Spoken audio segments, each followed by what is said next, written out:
I'd like to call this meeting of the Colerain Township Board of Trustees to order.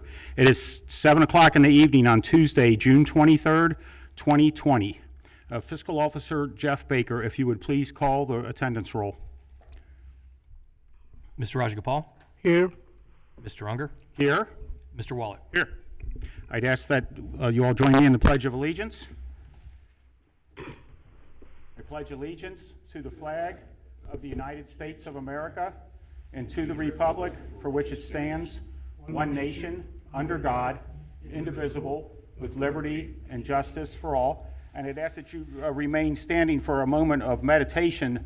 And there's a lot going on these days with the COVID and the protesting and everything else. And I just like to remind everybody that even with all that, we still live in the greatest nation on earth. And I would just ask that God continue to watch over us and give all of us the wisdom to help work our way through this and help us all to continually form a more and better perfect union.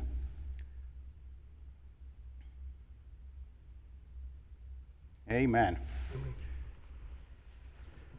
And the next item is the fiscal officer. Thank you, Board. I have 3 sets of minutes to submit for your approval. First, I have the special meeting for June the 2nd.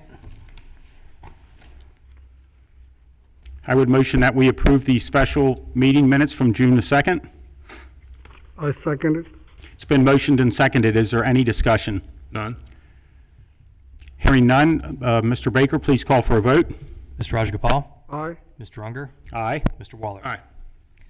Secondly, I have the minutes from the special meeting of June 9th. I would motion that we approve the minutes from the special meeting on June 9th.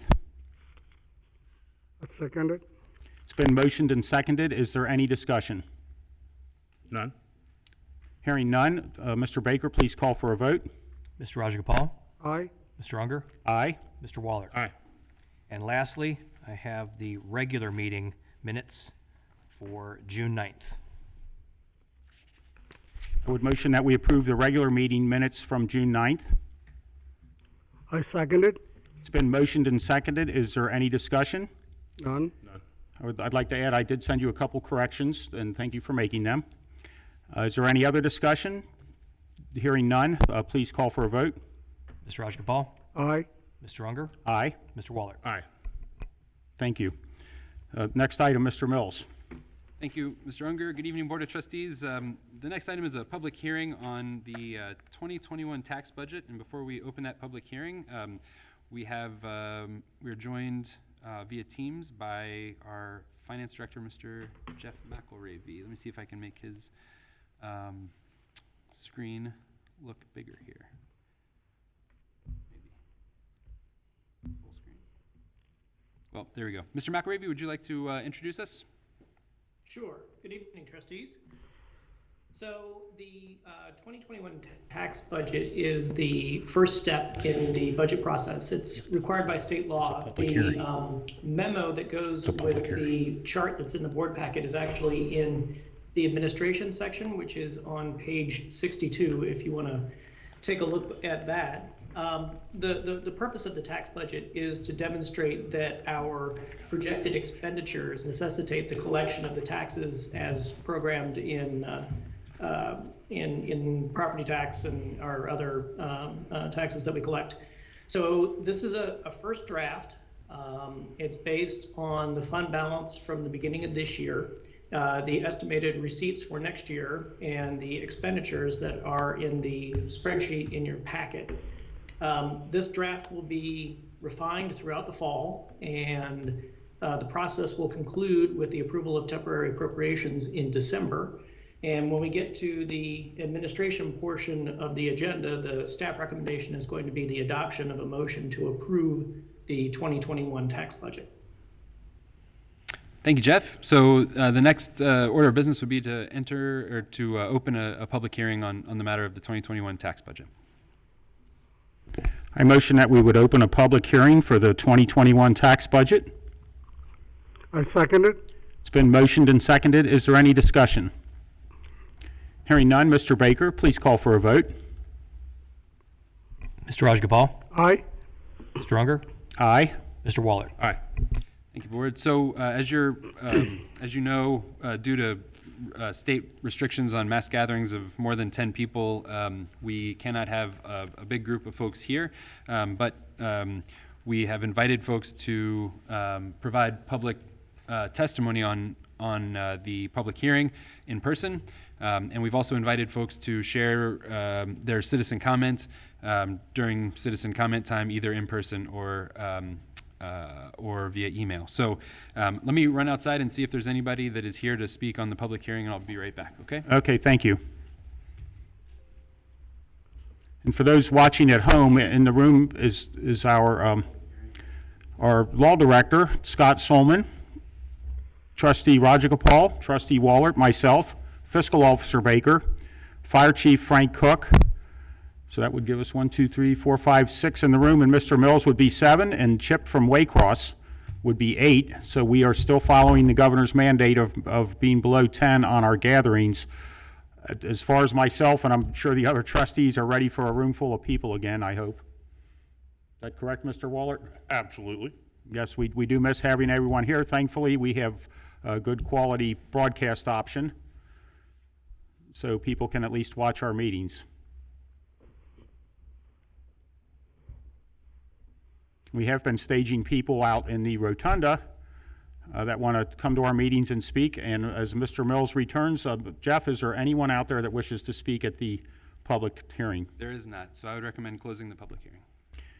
And hearing from no one with no questions or comments, and no one is here, so I would motion that we close the public hearing for the 2021 tax budget. I second it. It's been motioned and seconded. Is there any discussion?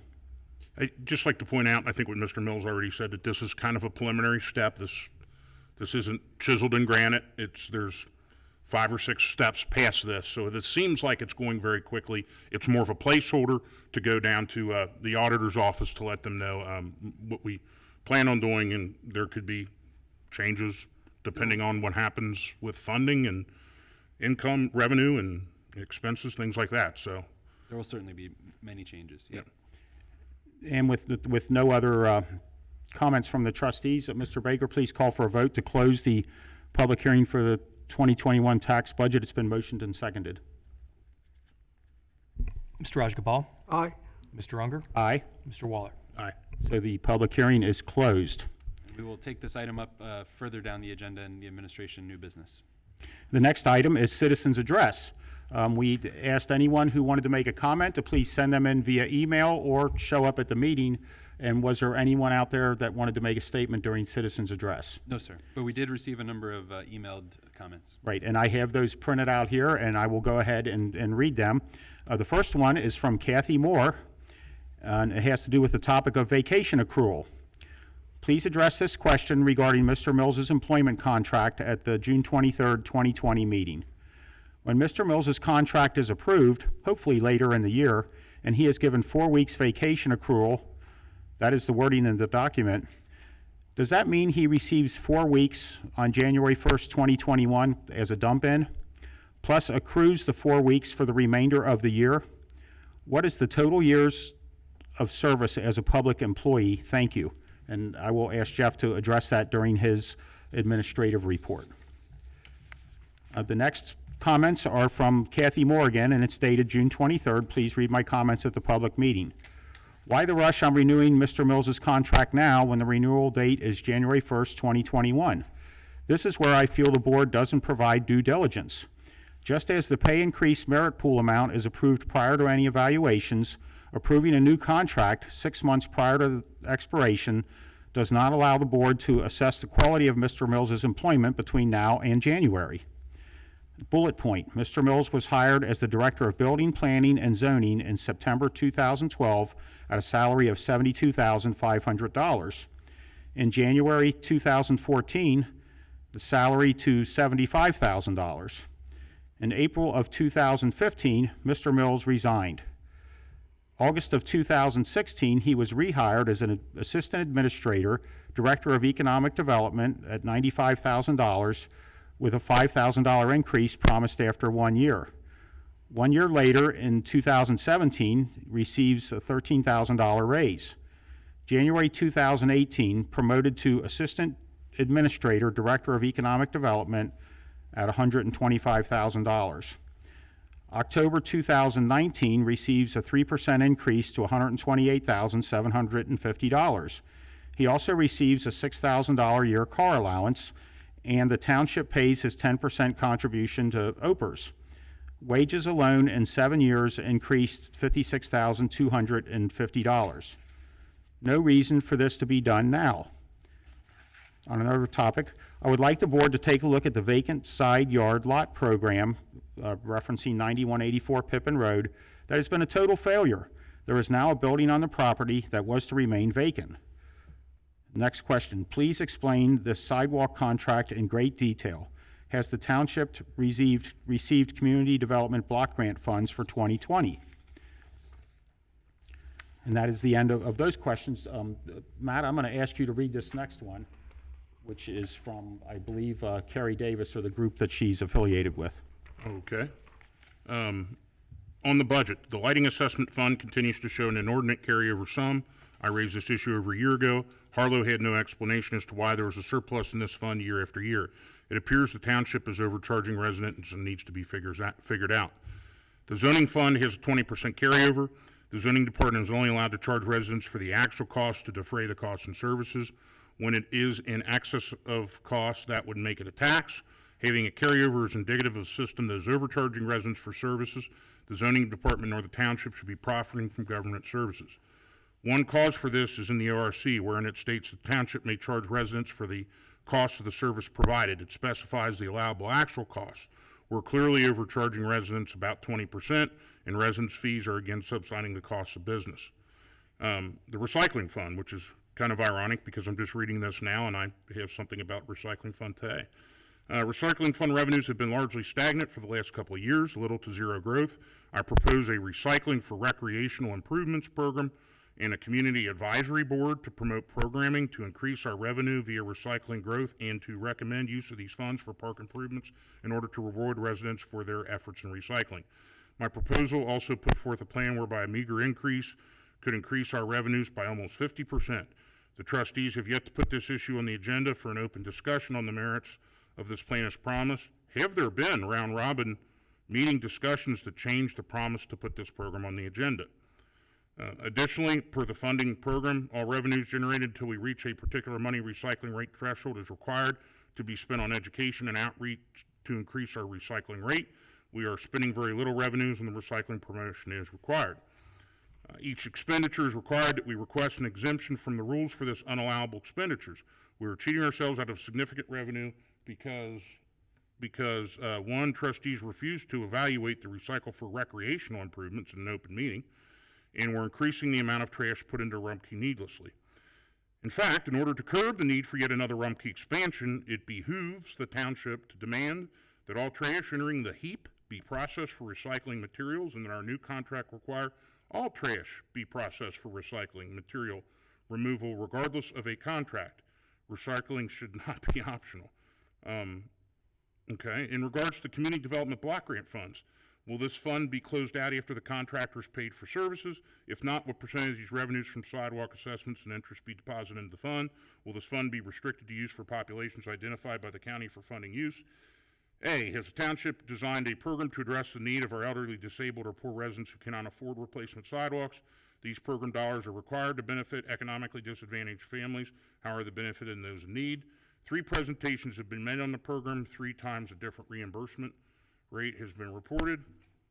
Public safety, vehicle purchase. If we're looking at drastic cuts due to COVID, why in the world are we buying more new vehicles? Why can't detectives use one of the extra police cruisers currently available instead of trading them in and buying SUVs?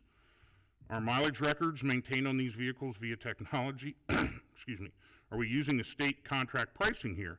What are the written quotes per the policy manual? Doesn't this have to go out to bid, if not through the state procurement privatized programs? Number 2, grant approval. How much did the township directly expend for COVD? I assume that's COVID. When will the township be distributing COVID survival packs created by supplies donated to the community from P&G? The governor was on national news talking about hot spots in the state of Ohio. The portion of the Northbrook community lies in zip code 45231 is among the hot spots of grave concern to the state of Ohio. Aside from the $10K in COVID relief funds used to fund COVID supplies acquired by Greater Colerain Community Group and distributed through 2 local churches, the township has refused to date to take any mitigation actions or expend any funds to address the hot spot that Greater Colerain Community Group identified months ago.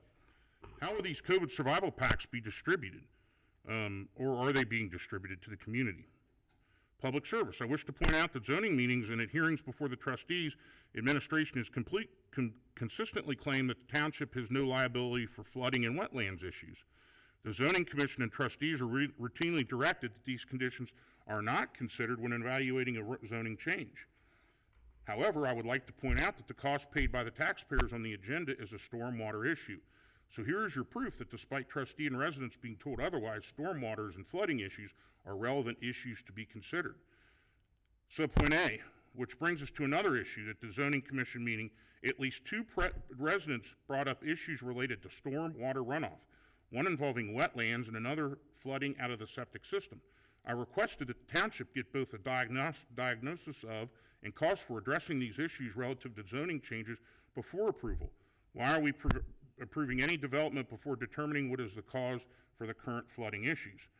To me, it would not only be irresponsible to proceed with zoning change and preliminary plan approval without diagnosing the issues currently known, it would possibly present a significant liability for damages because the township was forewarned of an existing problem and the possibility of making it worse.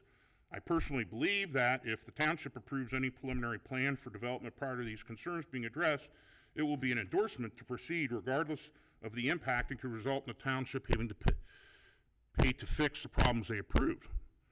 Sidewalks. A, 100% versus 80%, the language in the grant request says residents will pay 20% up front and the remainder will be paid over 10 years, whereas the proposed deal says 100% billed per taxes at 2% over just 5 years. Jeff Mills previously stating at a meeting that ordering poor people to pay for repairs on their sidewalk wouldn't not be moral. Yet we are proceeding with without due consideration of the person's ability to afford the repairs. Residents are not benefiting from the grant fund in any way whatsoever. They've been ordered to pay a cost in excess of the actual cost. See bid for 20% plus cost reduction. Residents have not been given appropriate notice of the cost involved. Residents were not afforded their due process rights. Notice was not sent to lien holders. Number 4, BLM. What actions will the township be initiating to protect the constitutional rights of minorities? The township PD has a policy of arresting everyone. This unnecessary arrest imposes a restriction in movement, activities, and posting of bail. This is unnecessary, involving misdemeanor nonviolent offenses. It wastes officers' time and subject residents to unwarranted incarceration due to high bails being ordered. I asked the township to have a town hall meeting to discuss with the general public the issues they have in policing Colerain Township and devise plans to improve the situation. And that is it. Thank you, Matt. The next comment is from Linda Goggle concerning, we have been reassured that the township is in good financial shape. We receive grants from the county, state, and federal. How will these grants be affected because of budget cuts on these levels? Current grants, such as the grants for the playground or sidewalks, block grants, will they be delayed or canceled? Do we know what can happen, or is this an unknown at this time?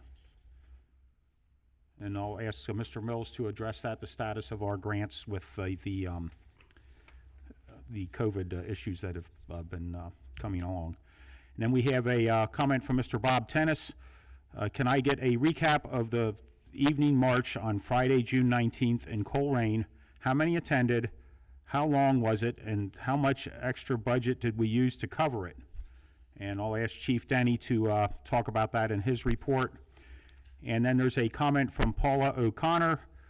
If you've been on Blue Rock Road near the intersection with Hanley, there are some carnival rides set up on that corner property, and her comment is, why is there carnival rides at the corner property?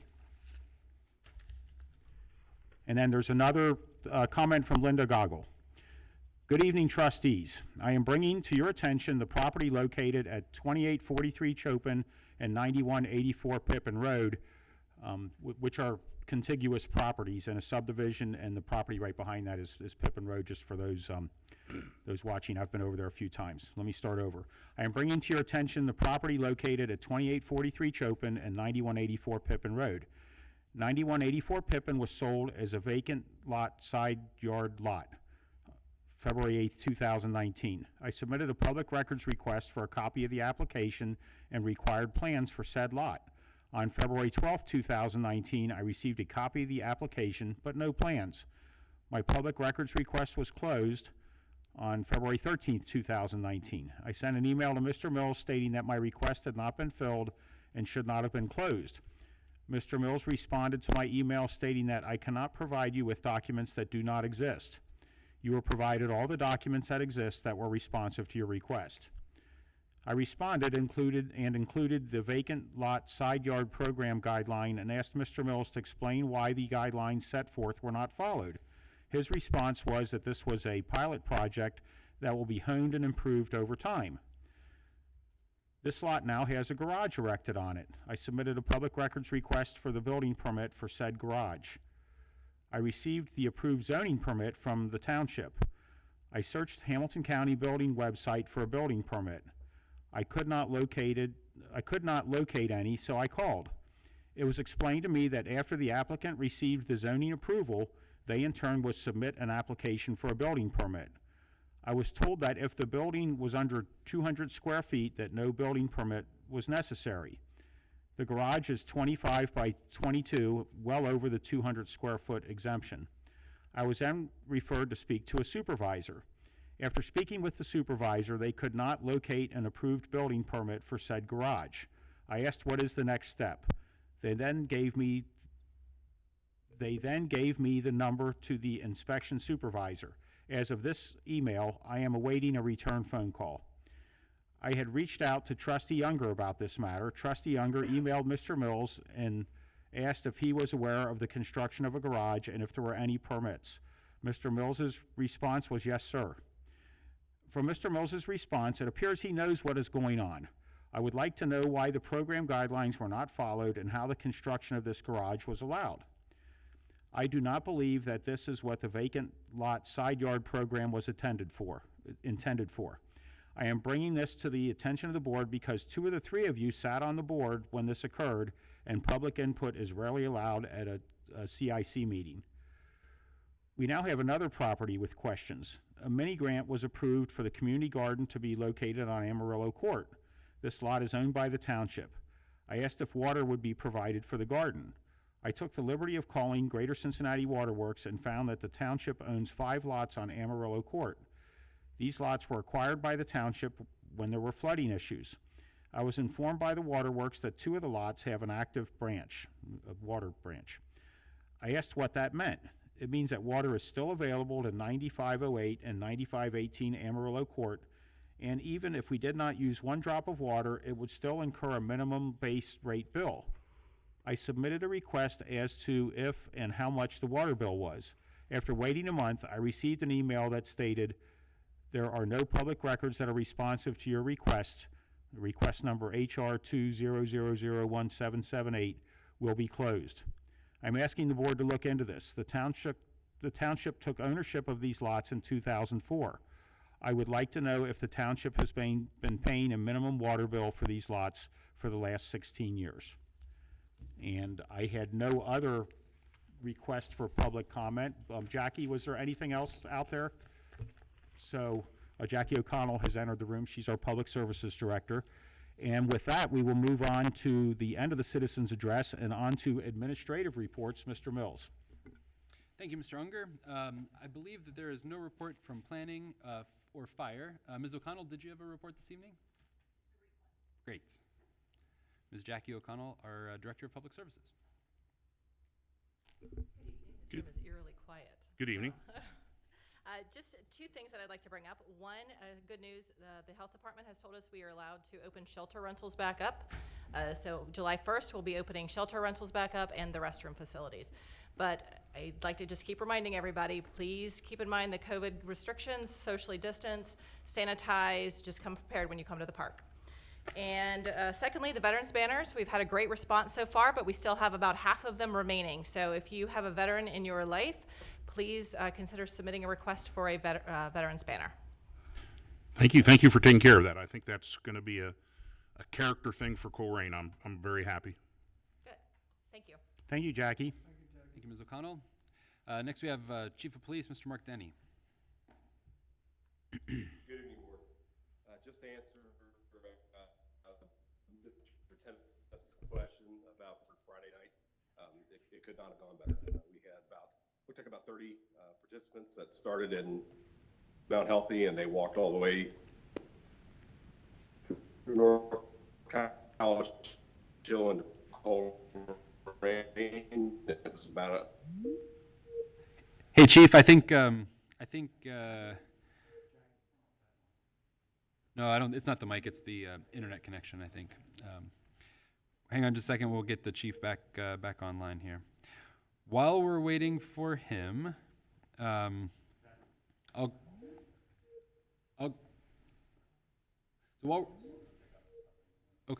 While we're waiting for Chief Denny to join, I'll just go ahead and give my report here. And I think, Mr. Unger, you asked that I answer some of the questions that were brought up. What's that? It's attempting to bring Mark back into Okay, the... well, go ahead, Jeff, and give your administrative report. Okay. Very good. And Chief Denny, hold tight. We'll bring you right back, okay? Okay, so questions from citizen address from Ms. Moore. She had a question about when 4 weeks of vacation when I would get 4 weeks of vacation per the contract. I believe that I would get 4 weeks of vacation on January 1st, 2021 per the contract. Total years of public service, I began, I guess it depends on how you count it. I began full-time public service in 2008, but I worked for a public entity for 2 years in a part-time capacity before that, and I've worked off and on for a long time in part-time jobs. So 12 years full-time and 2 years part-time? More than that, part-time. 12 years full-time? Yes. Full year service? Yeah. Okay. Yep. Okay. So on that vacation, I think her question was, is it 4 plus 4 more? 4 weeks plus 4 more weeks accrued? No. Total of 8. It's just 4. It's 4 on January 1st. Right. And that's because the difference is because it's it's a contractual thing versus, just make sure that that's clear with everyone, because we talked about kind of a earn in. I think for contracts it's different, Yes. but you don't get both. You only get the, That's correct. right. You got Okay, it. thanks. Yes, sir. Okay. There's been a number of questions this evening about the CIC's vacant lot to side yard program, and I think that would be a really good presentation to give to refresh everybody's memory on what that program is and how it works. And since there's only been one property that has gone through that program, we can use it as a case study. That's the one that... Is that the one on Pippin yeah, Road? that's right. And while it's been characterized by some as a total failure, I believe the exact opposite. I think that it was an incredible success, and I look forward to sharing that story maybe at the next trustee meeting. Okay, and then since I've got the question in front of me, Linda did ask me about it. I did go over and look at it. Yes, there is a approximately 22 by 25 garage constructed there. And when I asked you about it the other day, you said we did issue a zoning permit which would allow somebody to construct something, but we don't issue permits for garage. That if they were going to get a permit, that would have came from Hamilton County to construct a building. A building permit comes from Hamilton County. And I know that there's an apron on Pippin Road, and they got a permit for that apron from the Hamilton County engineer. That's who issues those, yes. Right. On So county that roads. it isn't that we didn't issue a building permit. We do not issue building permits for that type of thing. That's a county Correct. thing. Okay. That's correct. Okay, Ms. Goggle, you know what? I realize now as you read Ms. Goggle's first comment that was from April 13th. That was the question about grants and financial budget cuts and things like that. And I think that we answered that at the time, and I think that I just mistakenly reprinted it. But You are correct. the fact of the matter is that we're in very good financial position, and actually, now that we're through the tax budget, this evening we'll kick off the 2021 budgeting process by adopting the tax budget, and we will be reviewing, simultaneously we'll be reviewing the 2020 budget, I'd be happy to make a presentation on where we stand mid-year as we move into the second half of the year. And to clarify what you just said, yes, I am looking at it, and in fact, that is dated from 4 meetings ago. Right. And you printed off these for us to read, and I did read it, and I didn't look at the date on it. That was my fault. But I think it's still a good question. Yes. Where are we at with all the grants that we had anticipated receiving, and how has COVID affected them? And Yes. that's the question. That's I a think that's time going to be a question going forward every that is a meeting, yeah. timeless question for the next year or two. That's right, So- and I'll tell you, the second week of July, we're going to be meeting with all of the department directors individually and to talk about their budget, talk about revenues, talk about expenses. With half the year behind us, we'll have a pretty good sense of where we're at and where we're going this year. And I look forward to presenting that to you. It'll probably be the second meeting in July where that presentation will occur. But I can tell you that right now, I feel very confident that we're in a good place. And Jeff, I cannot think of another municipality or township or other local government entity in this county that's in better shape with all that than Colerain Township. And that's due to strong leadership from the board and Okay, well- setting the stage. No, seriously, you guys set the stage for what your expectations are of the department directors. And But really, I cannot, I've heard the wailing and gnashing of teeth from just south of us in the city. Yes. I've heard all these other departments, and we're sitting here talking about, are we going to get the Megaland grant and other things, which are very important, and not to belittle the problems they're having, but Colerain Township's in pretty good shape yes, and through all this. And that's not to say that there hasn't been unplanned and unbudgeted new expenses due to COVID. That's also not saying that revenues haven't changed dramatically, but we have been on top of it, I believe, and we'll be able to tell that story the second meeting in July. Yeah, that's, Dan, you're right. When I look at that 21 projected, I'll compare it, I'll talk to in detail. It when shows an it's $11 done. million fund balance at the end of the year. I don't know anybody that has that. So good work. We're in a But good go place. on, sorry. Yep, no Yeah, problem. it's pretty good. Good, go ahead. Great. Okay, and then the carnival rides was an issue that has come up. The carnival operator mobilized all of their carnival equipment to a lot in Colerain Township, and then came in. Then was issued a notice of violation by our planning department. Representative came in, and it was determined that from the health department that currently, due to COVID restrictions, carnivals are not permitted to operate right now. So there's a number of issues associated with that carnival. One of them is health permitting, and then there's also a number of zoning issues, particularly related to parking and setbacks and things. So there's a number of issues that need to be worked out in order for the carnival to actually operate. At this moment in time, they're not permitted to operate. I drove through many times. I also looks like there are a lot of safety violation. I see that, it's right along the almost sidewalk. So what's the next stage? Now Colerain Township told them no. They had to remove all their equipments. We're not there yet. So a notice of violation has been issued by the township, and so we're working through that code enforcement process, and we're working with Department of Public Health. There's a number of agencies that regulate those kinds of uses, including, oddly, the Department of Agriculture at the state of Ohio. Industrial safety. They're the ones that do the safety Safety inspections. Yep, and then our township fire department, and so there's a number of hurdles that need to be crossed or jumped over in order for that to become operational. We have not ordered them to remove the equipment yet because if they're able to satisfy the regulations, then they can have a thing. But We're waiting for July 1st, right, when we get a new set of instructions from the governor, I think. yeah, so the current I think it's called the Ohioans Protecting Ohioans order is the what replaced the stay-at-home order, and that order expires at the end of this month. And so we've been keeping close track of the governor's orders, and so far he has not hinted at what's going to replace that order. So it very well could be that all of the restrictions on mass gatherings end at the end of this month, or he could issue another order. So, or the director of health could issue another order. Okay, so that's the carnival ride.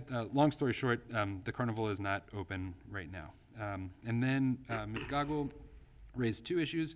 One was, again, dealing with the vacant lot to side yard program. And as I mentioned, I'd love to give a presentation on that because I believe that that's just been very impactful in a positive way. And then the issue on Amarillo Court.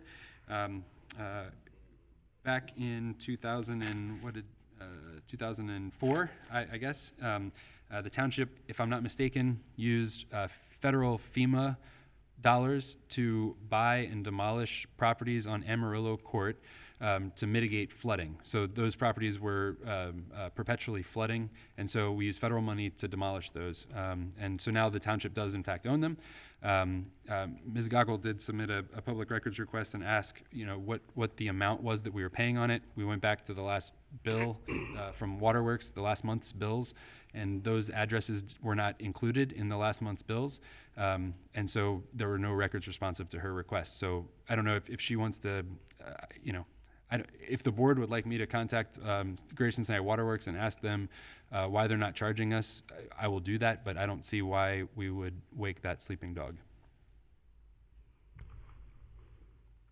Okay. And that concludes my my report. So I'm going to ask you one other question. During the comments from Kathy Moore about your advancing career, it says January 2018 promoted to Assistant Administrator Director of Economic Development, $125,000. When were you promoted to Assistant Administrator? 2016. So I think And Director of Economic Development? Yeah, that was the same. I was the, so let's see, going back through my resume here. So I think August 2016, I haven't confirmed her dates here, but. Right, yeah, I only asked that because I know we started out, when Raj and I started on the board, Dan Malloy left on December 31st, the day before we started. I became the interim township administrator. We had to have an administrator Yep. person, which was you as an assistant interim.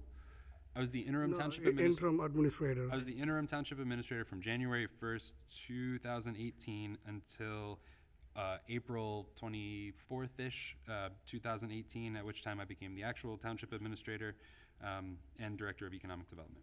Which is almost 4 full months from the time we started looking for an administrator until Yes. we had hired one. Yes. Which is Correct. why I wanted to, at least as a first reading, bring up your contract tonight, because if the board decides not to renew it or extend it, then it takes 4 months to find somebody. Right. And, if we don't get something going soon, all of a sudden it'd be November or December and we wouldn't have anybody, so. Yes, sir. Okay, but that's why that's on there, but there's a lot of work's gone into this, and so thank you for asking or answering that question. Sure. A couple more things before we bring Chief Denny back on. I just want to say how proud I am of our police department and the way that they handled the Black Lives Matter protest on last Friday. It was it was attended by about 25 individuals, actually more than that, up to maybe 35 folks, and the marchers We're very well behaved. were very well and behaved. Got their point across in a calm, peaceful manner, which was fantastic. It was fantastic. So- And kudos to the Corinne Township Police Department for the way that they handled that. Chief Denny, would you like to? Mr. Mills, I had a couple questions. Sure, I'm sorry. Would now be the right time about recycling and? Oh, yeah, sure. Okay. Yeah, what else you Or like? is that for your trustee? No, it's just questions about how this is. I have two kind of threads here. So I was taking a look at, it's just ironic that we had that question. I was looking at the Hamilton County Recycling Solid Waste District, and I think that we have about 138 grand in the fund now. And I was looking at what expenses those funds can cover, and you have things like waste reduction, labor, equipment, and materials to support recycling, solid waste education awareness and promotion. And it occurred to me, I came up with a little bit of an idea here, kind of Mr. Unger's thinking outside the box. We spend $125,000 a year on refitting ambulances. It would seem to me that not buying a new ambulance is a form of recycling, number one, and it would seem to me a program that said in Colerain Township, recycling saves lives. Sure. This ambulance paid for by recycling fees on about I think we get maybe 50, 60 grand in a year, that on a 2 or 3 year basis, one of those ambulances each 2 or 3 years, those refits could be paid for out of those funds. And if they don't like if they say, no, it's not really a recycling thing, well, you know what, I've been a teacher for 20 years, I can write up a really nice thing to make it look like an educational effort. Sure. And I was wondering if that was something that the other trustees would be willing to pursue and that you would be willing to pursue as a possible destination for that money to help with some of the issues we have with fire. Certainly something to think about. I don't know what department is getting those funds now, but they might. No one. No, so the way that we've handled those funds in the past is as a way to preserve general fund expenses. If there is an expense that we can pay for out of the recycling fund, we pay for it out of the recycling fund. Examples include recycled content paint, flooring, carpeting. If the senior center, I don't know if you, no, it wasn't this board, it was a couple boards ago, there was a big to-do about new carpeting in the senior center. It was a very big issue, and it took way too long for us to actually get the carpeting in, as anybody who is here will remember. But in the end, we were able to use recycling dollars to pay for the carpeting, because it was 100% post-consumer recycled content stuff. So that's how, in the past and up till now, we've tried to find ways to reduce the amount of spend out of our general fund by using the recycled dollars when possible.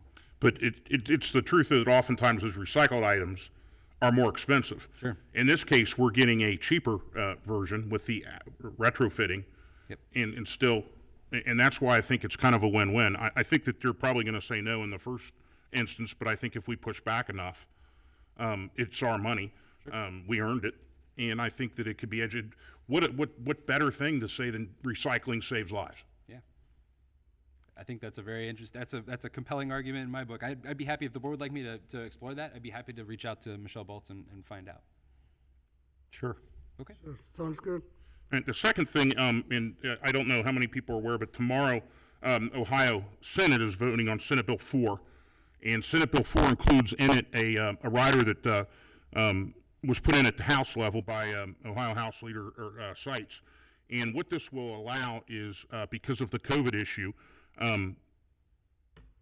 townships, cities, and other places to spend 25% of the current fund balance in TIF funds and 25% of the money coming in to support public service, public safety, and road expenses. And looking through kind of our long-range financial forecast, I noticed that the account 2903 TIF Colerain Town Center has a significant, well, in 19 it had a significant amount of expenses, but beginning in 20, going on through 21, revenues versus expenses is a serious imbalance. It's almost 2.5 million in revenues and expenses of 92,000. And to the point where we will have, by 2024, a fund balance in 2903 TIF Colerain Town Center of 11,699,000, according to the long-range financial. And again, you don't have these. Yeah. I was just looking at this today when I was talking to somebody about SB4. But I think now would be the time to maybe activate looking at this. Thing's going to be passed tomorrow. I have it on good authority that it will pass. Our state senator, Bill Blessing, has made it his number one agenda item for this session. And there's been a significant amount of work done at both the House and the Senate level. We could unlock a substantial amount of money to be used for either public safety and or road expenses. I would think public safety first, because there is that. I mean, these aren't funds that are encumbered at this point. That doesn't sound right to me. That fund balance doesn't sound right to me. But let me dig into that a little bit, and I can provide you with an answer on that. That would be fantastic. But my recollection is that until more of the industrial park develops, we will certainly be able to cover the debt service for the road that went in. But I don't recall that there is that large of a discrepancy between revenues and expenses. Okay, let's take a look at, maybe talk privately about that, and that be, again, that's. That would be a conversation between Matt and Jeff, and not with me and Rajagopal. Right, I'm sorry, By yeah. privately, you mean Yes. call Jeff tomorrow. Raj and I aren't in Right. that conversation, so. Yep. Right, I didn't mean to put you in my bag with that. All right, but if you could get back to me on that, we will talk about both those items, and I think I don't know. Anytime I can save a dime, I'm cheap. Yep, no, that's great. That's Thank you. Yeah, no problem. Okay, Chief Denny, are you still there? Here we go. I see some activity here. Chief Denny, you are unmuted, but your video is not coming through. So I think, Oh, okay. Oh, you know what? How about I turn this up? Hold on. Try it again, Chief. How's that? Any better? Yep, we're good now. Yep. Fantastic. I'll do this about video, and I'm sure everybody will thank me for that. The only item I've got is the question about the Friday night march, and you covered that, Jeff, and also Mr. Unger did. It went incredibly well. I think that the participants should be very proud of the way they conducted themselves. They made about a 5-mile walk for over about a 3-hour period of time. No issues at all popped up.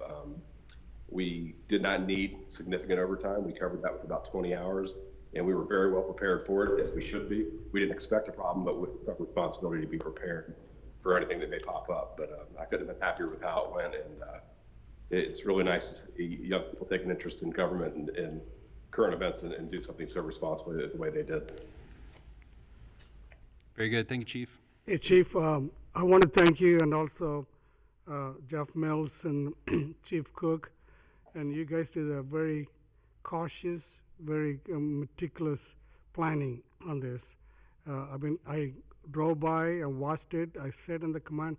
I'm going to explain more in my trustee report. I want to thank you for the well-planning measures you taken to avoid any type of incident, or it would have taken a small little spark. Could have been a worse thing. But you guys did a great job. Well, and I'll take this last chance to just thank Mr. Mills, the board, and Mr. Weckbach. All 5 of you took an active interest and were there, and our guys noticed that as well. So when they see leadership being so proactive, it really does make a point to them. So thank you. And I'll just say it, Chief, my thanks too. I think it's a remarkable country that we live in. I think it speaks remarkably about your force that you know, a lot of people that saw them out there said, oh, what are they waiting for? Are they waiting for something to happen? No, you're there to protect the protesters and their First Amendment rights too. And I think it says a lot that as a country, you know, as a township, as a police force, that your men and women are willing to go out there. And it was not cool. I was out there too. I didn't walk the 5 miles, but you guys are willing to go out there and, you know, put yourself in harm's way to protect their First Amendment rights.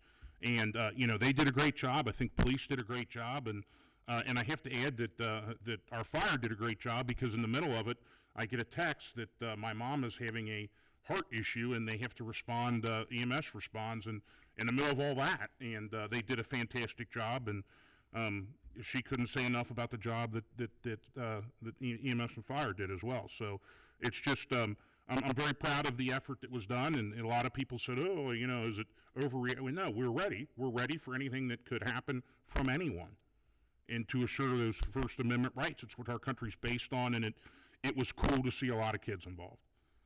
But thank you. Thank you, Chief. That concludes the administrative reports for the evening. all right, thank you, Mr. Mills. The next item is the trustees report. Raj or Matt, would you like to go first? Go ahead, Matt. Okay, I'm very brief today. I think I made all my comments about the march and Black Lives Matter march, and I think Senate Bill 4. The CIC, which we're working on, the next meeting is coming up in July, and I'm working on some changes to the way that works. And I've also talked to Mr. Mills about maybe some alterations, and all this will be brought in terms of public input, and for the other 2 trustees to input as well, because they haven't heard on the way that we do some things with commercial property. And I'd also like to point a big thanks to Chris Green, who just had, for the veterans, he had his golf outing.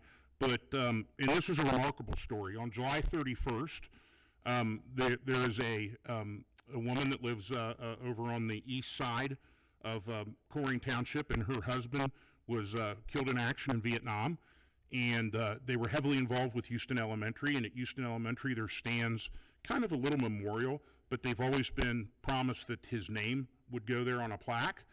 I think since 1968 they've been promised, and you know, principals come and go, and different things happen. July 31st, which is her husband's birthday, There will be a presentation through the school district, and they're still working out some of the details of a plaque honoring the service of her late husband and providing with the flag that flew over the first day. And I think it's just really neat to honor this Gold Star family. And I'd like to thank Chris Green for letting me get involved with it. I went to her house, and she has in a shoebox all the stuff from 1967 from her husband. And I think Jackie's seen some of it because we sent it over for the banner. And her living room is like a shrine to her husband. It's just the most impressive thing, and it just really gives you goosebumps. So look out for that as well, and that is my report. Thank you, Matt. Raj? Thanks, Dan. Let me have some water. I just want to follow up on the chief's remark. I just made it earlier. I get to see this whole actions, how our Colerain Department, Public Safety, maneuver this to provide utmost safety for the marchers. On the same token, they also provide the safety to the area business where the marching is going on. And there was a lot of threat in the Facebook against the marchers. But our police department were aware of this. They're well prepared. I actually drove the marching route. Then after that, I came and sat with the command center. I sincerely want to thank our area department, police department, like Mount Healthy, North College Hill, our SWAT team commander, Chin, Mr. Chin, right? Mr. Chin? Yeah. There was a SWAT team ready. They were ready, prepared. If anything happened, SWAT team will be there within a second. And that is amazing work. And all the business were notified on where the marching, the process going on, the business aware of it.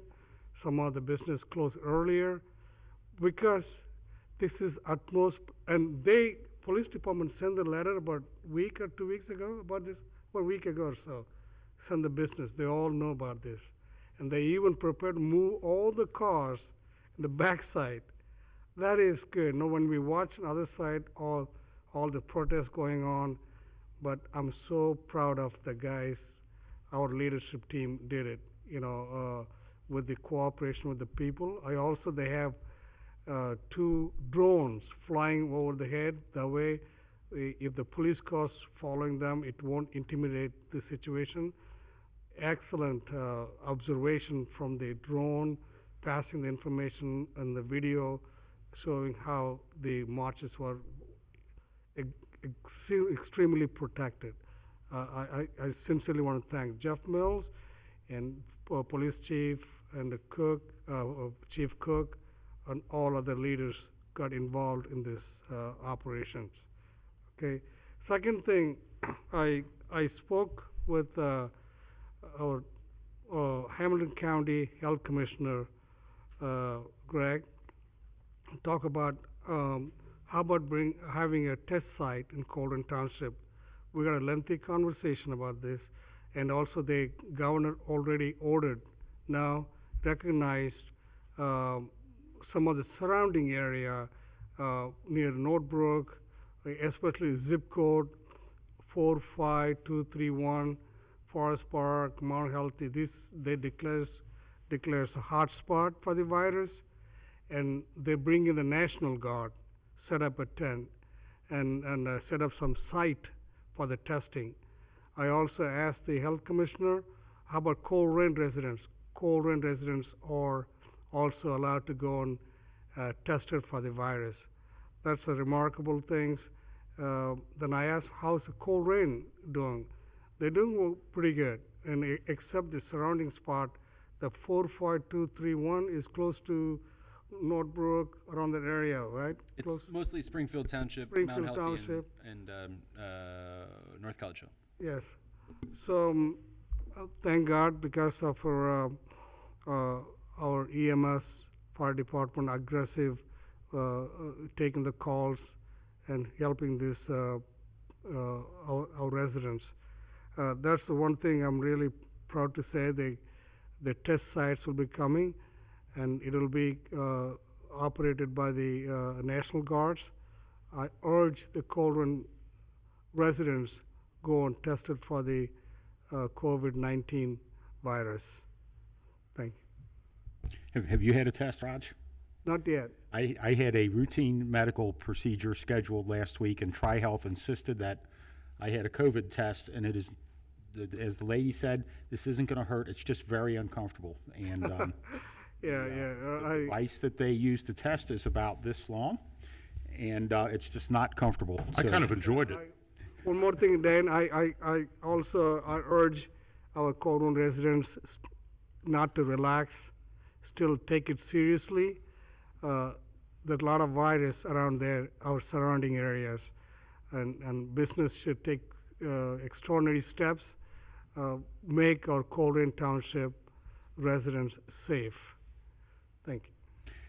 Okay, and for my trustee report, I will address just a few of the questions that came up during the citizens' address. We talked about the grants, and as we find out what we're getting and not getting, we'll find out at that time. Right now, things look pretty good. We talked about the carnival rides. There's a few other places in the township where we've seen some different things this summer, and that is because these vendors that go out and serve these church festivals and other summer events and fireworks and those type of things, their whole 2020 season has been wiped out. And for this year, 2020, I'm happy to go with the experiment that we did, which was relaxing some of our zoning codes to allow those to exist, because those people are going to lose their equipment if they can't make their payments on their equipment. And 2020 is just a very odd year, and we'll see how all that comes along. With the 9184 Pippin Road, having lived here my whole life, I remember when there was it seemed like it had very faded green siding, a really dilapidated house back there that was completely overgrown with weeds and honeysuckle and vegetation, and that's what that lot looked like 8 years ago. And I know before my time here, the township found some funds from the state of Ohio. Moving Ohio forward. That was probably back when you were here in 12 or 13 or whatever, and got that abandoned, very unsafe, horrible looking structure torn down. It was a cleared lot for a number of years, and yes, right now there is a garage on the property, and it's between that property owner and the county that they need to get their permit situation straightened out, if in fact that's what needs to happen. It would look a little nicer with a little more landscaping in that, but I'm glad that there's something there besides that horrible looking structure that was on that property. But we'll just see how that continues to come along. With regards to the township administrator and assistant administrator's contracts being on the agenda tonight, as I mentioned earlier, when Raj and I started in January of 18, we did not have an administrator. It took us almost 4 months to go through a hiring process and get somebody hired. That's why I wanted to get this on now. If we vote on it at tonight's just a hear ye, this is going to be on the agenda at our July meeting. And if it doesn't get approved and we need to start looking for somebody, it could take us, if it takes us 4 months, we would have somebody in place the month before you were leaving. So that's why I wanted to do that now. Yes, sir. So that we're proactive. I support it, but we'll have to see where the other trustees are on it. One of the other comments was, please explain the sidewalk contract in great detail. I think it's all posted on the agenda, because I read through quite a bit of it, and we don't have a road levy here. And I would rather, and I think it's better for citizens to maintain their own public sidewalk that already exists. I know 3 years ago, I paid somebody to tear out about 77 feet of it in front of my house because it was up and down. It was sunk about 4 inches, and I paid to fix that. It was expensive, but I would rather be responsible for my own section of sidewalk than to have, paying for sidewalks that aren't in my neighborhood. So here in Colerain Township, you are individually responsible for your sidewalk, and most of the sidewalks that you're responsible for are in subdivisions, which are township controlled streets. I'm not sure how it works with those that live on Pippin Road. I guess that's the sidewalks I read in our very detailed program, you have 6 priority areas, and when that comes up on the agenda, we can discuss that. Yes, sir. So my only other comment for my trustee report is it's been a really different past 3 months, and I'm just really impressed with how well, in some very tough times for a lot of families, keep in mind, 1 in 3 or 1 in 4 of our fellow citizens has had some very major employment issues. They were either laid off or had their hours cut. And I'm just really impressed with what I see, with so many people being kind to their neighbors and helping each other out. And we have had very few problems here in Colerain Township compared to so many other places that you see on the news. And I guess it's because the news always likes to be on the dark side and report bad things. And that's probably why we're not getting the news coverage for so much positive that goes on here in Colerain. And I sincerely thank my neighbors on my street and neighbors everywhere who are kind of looking out for each other and helping each other out, and just for the great show of behavior when we needed you. You gave us your very best, and I'm just really pleased with everyone. So with that, we will move on to new business. Mr. Mills. Very good. Thank you, Mr. Unger. The first 2 items of new business come from the police department. Chief Denny, do you want to present those? Yes, sir. Board, I've got 2 items. The first is a motion. Am I on? Uh-oh. Chief, you're, Got me? no, there's a bad connection. Try one more time. That sounded clear. What is- All right. You know what, Chief? I think I'll go ahead and take these. I'm pretty familiar with them. Okay, so. There? Yeah. Yep. Hey, Chief? Okay, good. Try this. Yes. Okay. Yep, go ahead. All right. Let me hurry so we can get this done. Recommend adoption of a motion to permit Township Administrator Jeff Mills to sign a purchase agreement with Toyota of Cincinnati for the purchase of 3 used Toyota Camry sedans at a price not to exceed $45,000. He's frozen there. So I'm going to go ahead and ask Jeff Mills to go ahead and read those, Chief. So we'll just let Jeff take it. Yep, sounds good. So we have 3 replacement vehicles for the investigative unit fleet. There was some mention in one of the citizen address, in a time when we don't have any resources, why are we purchasing new vehicles? And we do have the resources, and the money was appropriated for this purpose. It was due for replacement. They are in excess of 100,000 miles in our 2012 models, and so recommendation is to approve the motion. Mr. Mills? Yes, sir. Yeah, it kind of hit me too, because I've gotten a lot of pushback from folks in Columbus that have said we better look at everything because they're getting hit hard. But I guess with the 3, are we going to then sell them at? Okay, so I guess the 100,000 mile mark, because it's a Toyota. Should we go ahead and get this to the floor first? Do you think, before Okay, go discussion? I would motion that we authorize the purchase of those 3 vehicles. I'll second. It's been motioned and seconded. Is there any discussion? So, I just want to. yeah, I got you. I'm so, sorry, okay, my no head's problem. in the clouds today. I'm happy that there could be baseball, so I've been excited all day. The 100,000 mile level evidently is a pretty interesting point for resale value. So I guess this strategically, because I'm like, can't we get, they're Toyotas. Toyotas last for millions of miles, don't they? Yeah. I got a couple of them. But I guess that strategically it's a good time to sell those now and then replace them. Yes. Yeah, and It's also a good idea to, hope I'm not speaking out of turn, Chief Denny, but it's probably a good idea to replace investigative vehicles on a more frequent basis, because if you see the same car sitting out in front of your house, that's a clue. yes, there's your clue. There's your Okay. sign. Thank you. Was there any other discussion? None. Hearing none, Mr. Baker, please call for a vote. Mr. Rajagopal, Aye. Mr. Unger, Aye. Mr. Waller. All right. Very good, thank you, Board. The next item on the agenda is a motion to accept a grant award in the amount of $33,982 from the United States Department of Justice. This grant was awarded to assist with COVID-19 related expenses in the police department. Only 3 grants were awarded in Hamilton County, the city of Cincinnati, Hamilton County, and Colerain Township were the recipients. Excellent work by Lieutenant Ed Cordy and Chief Denny on getting these resources for our community. Recommend motion to approve, to accept that grant award. Almost to accept the grant award from the U.S. Department of Justice in the amount of $33,982 for COVID-related expenses. I second it. It's been motioned and seconded. Is there any discussion? Thank you for hunting down the grant. There are more to come. Yeah, good. Thank you, Chief and Lieutenant Cordy, for a look out after this grant and writing good grant. That's important.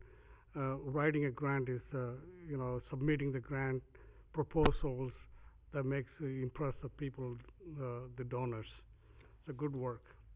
And thank you to Chief Denny and all of our departments for rising to the challenge from this board to go find money somewhere else, which you have continually done. You come back at us with these grants, and you are successful on some, and you're unsuccessful on others.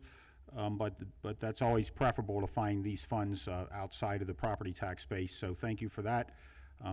With no other discussion, Mr. Baker, please call for a vote. Mr. Rajagopal? Aye. Mr. Unger? Aye. Mr. Waller? Aye. Thank you, Board. The next 2 items of new business will be presented by Ms. Jackie O'Connell, and here's another example of us finding money from somewhere else. Good evening again. I would like to present to the board a recommendation to adopt a motion authorizing the execution of an equipment lease agreement with the city of North College Hill for the street sweeper.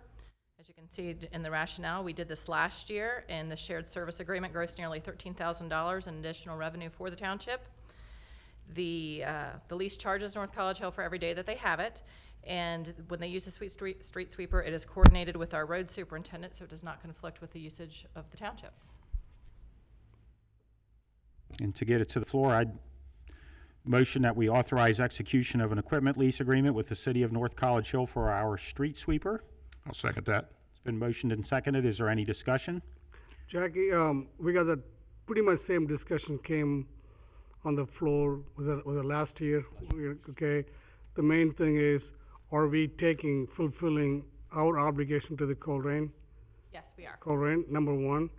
Number two, who drives our sweeper in College Hill? Would they come and take it, or who operates the vehicle there? Their maintenance staff that is trained by our fleet manager, Mike Adler.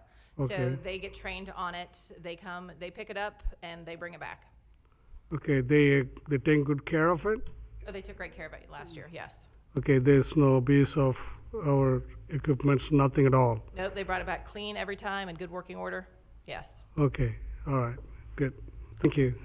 Is there any other discussion? Yeah, I'll just point out, so I contacted Mr. Barbieri before this because I had once served as an elected official at North College Hill, just to make sure, and there is no conflict of interest here, but I just in terms of being as transparent as possible so that people know that. I had nothing to do with this, and have nothing to do with North College Hill other than it being next to us now, so.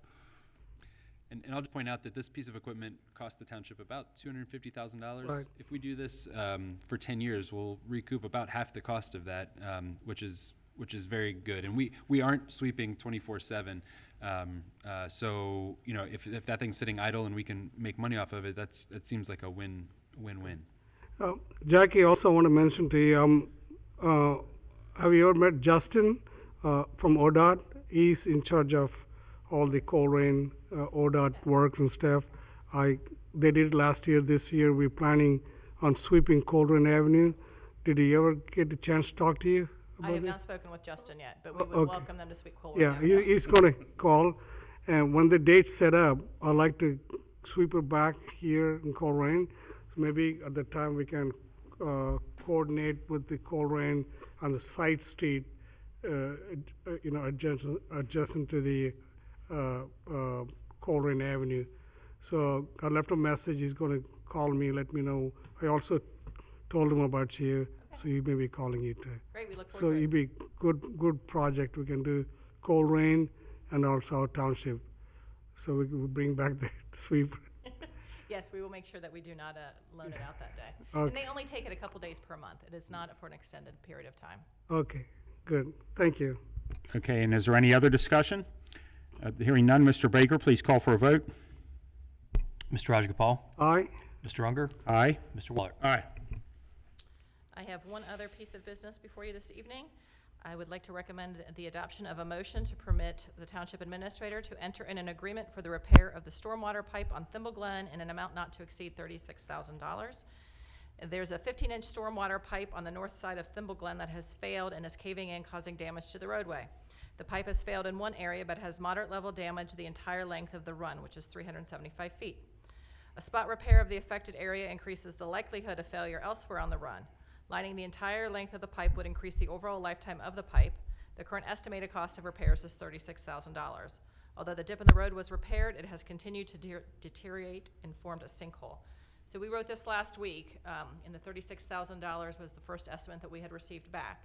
Since that time, we have received another quote back from another vendor at $25,000.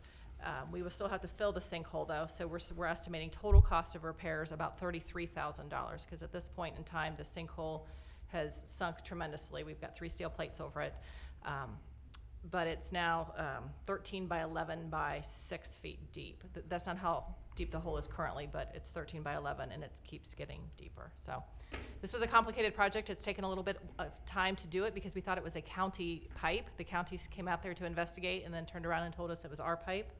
So we had to do some investigation on that. Our first look at the pipe, we thought maybe the county's pipe underneath it was causing the damage to our pipe. So then we had to investigate that pipe as well before we could make any recommendation to move forward. So both of these pipes have been cameraed. We've determined it is our pipe that is failing. It has nothing to do with the county's pipe, unfortunately for us. I'll motion to authorize storm pipe repair on Thimble Glen. And I'll second it. It's been motioned and seconded. Is there any discussion? Yeah, I was over there today, looking at that, trying to figure out, and there's backhoes everywhere, so there's some work being done. Is Thimble Glen and the other road it intersects, or is there? There's work being done for the road program down Okay. in that area too. Okay. It is separate from this. Okay, so this one is, okay, this one's steel plated that you said, so it's, Yes, I and got it's you. coned off. It's now, you were down to 1 lane of traffic to go around that, and we've tried to route all the construction traffic around Thimble Glen so it goes around the neighborhood instead of through Thimble Glen. Yeah, they've got a serious amount of road stuff going on back there in a very condensed area. Okay. And as you know, Jackie, we communicated on that a couple weeks ago. Yep. And the gentleman whose house it is right in front of had contacted me and wanted to know what was going on. And I went out and looked at it and arrived at the same conclusion that you did, and that there was something going on well below the surface of the road, and it's just time to fix it. And it sounds like you haven't decided on your vendor yet. We have decided on a vendor. We just received the quote in on Friday, in situ form. Okay, and is that the $25,000 or the $36,000 one? Okay, and they're gonna fill the hole and fix the pavement and all that? They will line the pipe and they will subcontract out the pipe is blocked currently as well where the major failure is.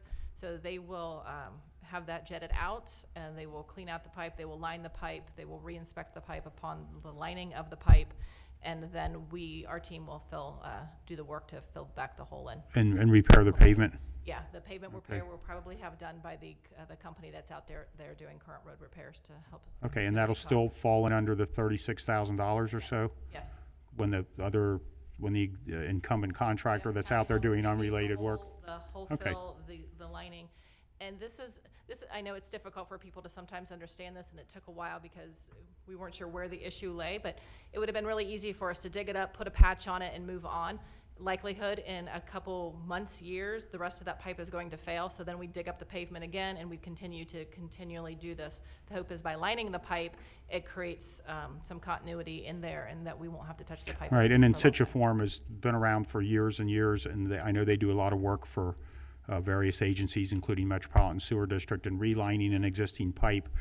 If it's a situation where that's going to work, it saves you from repaving the whole rest of the street. Exactly. And I know there's a, Yeah. right, okay, so I'm good with it.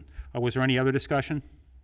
No, just thank you for looking at the long-term fix instead of that's a time horizon, my 2 favorite words. I'd rather pay a little bit more if it's going to be fixed for a longer period of time. So would we. Yeah, good. And with no other discussion, Mr. Baker, please call for a vote. Mr. Rajagopal? Aye. Mr. Unger? Aye. Mr. Waller? Aye. Thank you. Thank you. Thank you. Ms. O'Connell. Okay, the next items on the agenda come from our Department of Planning and Zoning, and Mr. Mike Iona will present those. Mike? Thank you, Mr. Mills. Good evening, board members. Hello. The first item I have is a motion to set a public hearing for zoning case ZA 2020-03. That's a zoning and map amendment for the Lake Gloria development. The submitted application pertains to a zone change on the site in question from an R6 urban residential zone to a residential plan development or RPD zone, a PDR zone. The applicant is proposing to construct 139 multifamily dwelling units. The public hearing is part of the zone change process and must be held within 30 days of the zoning commission hearing that was held on June 16th, 2020.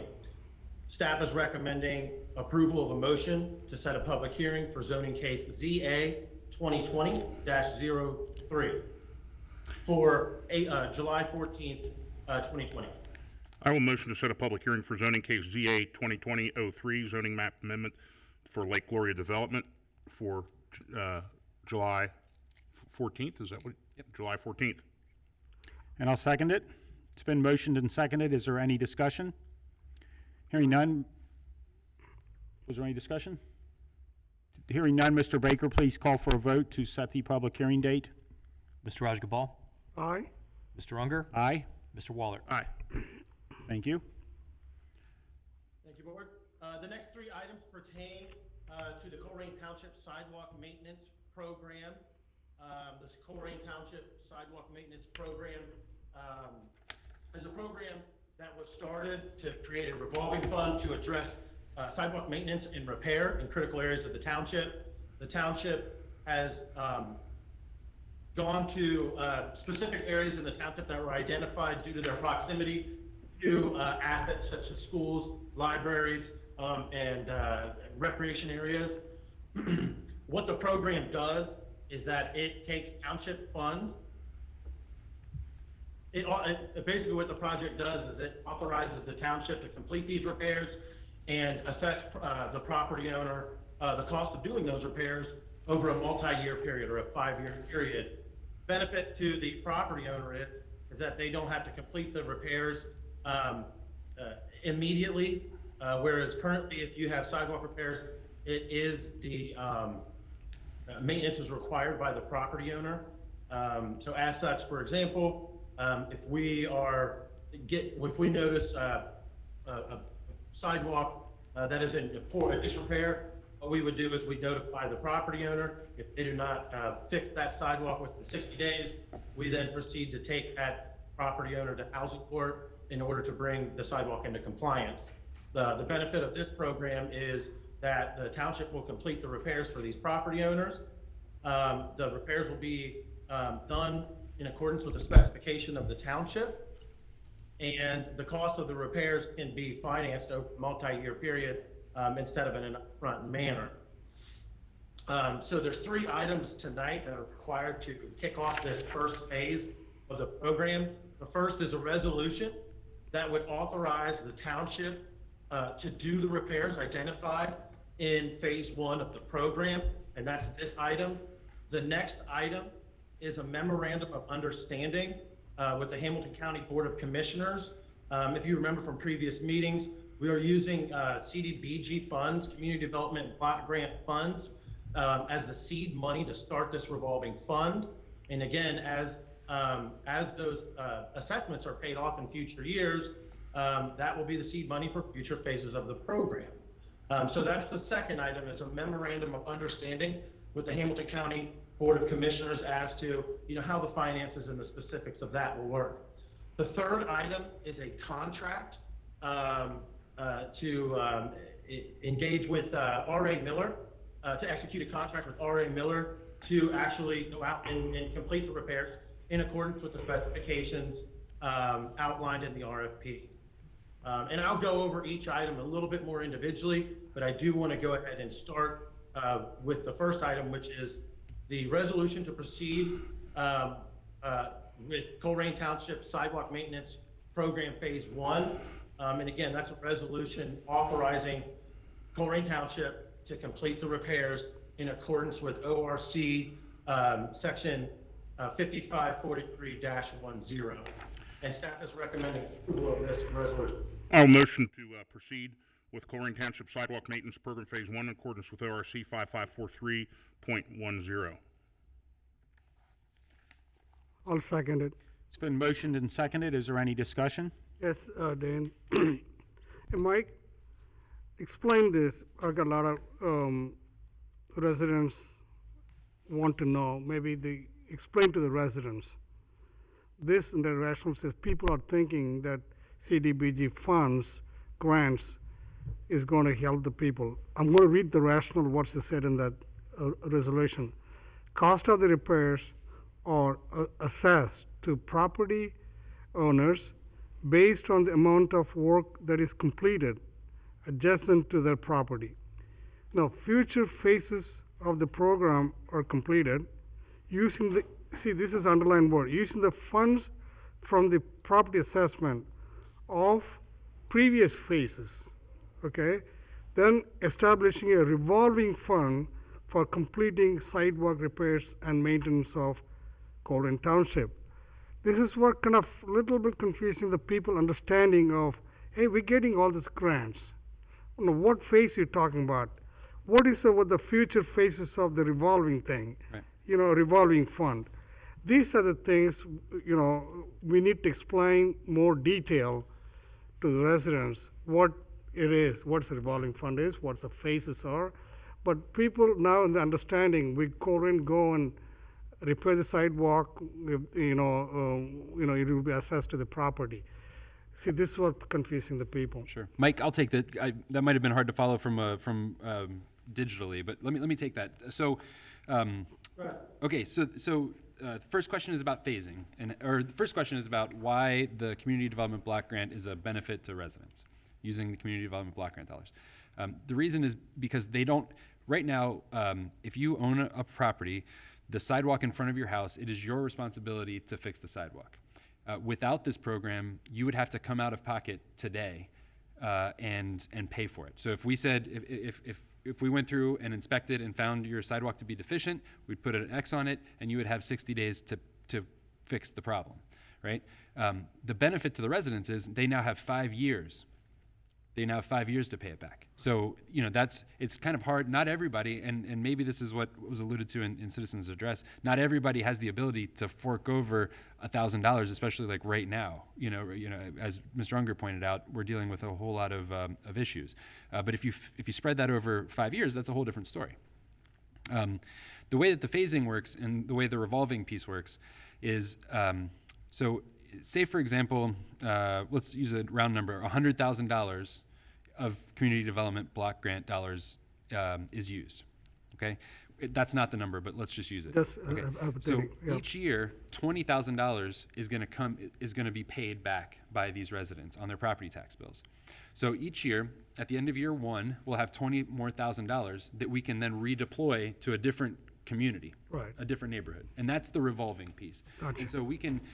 One idea is that if for the next 5 years we put $100,000 into sidewalk maintenance, then at the end of 5 years there will be $100,000 repaid each year by these revolving.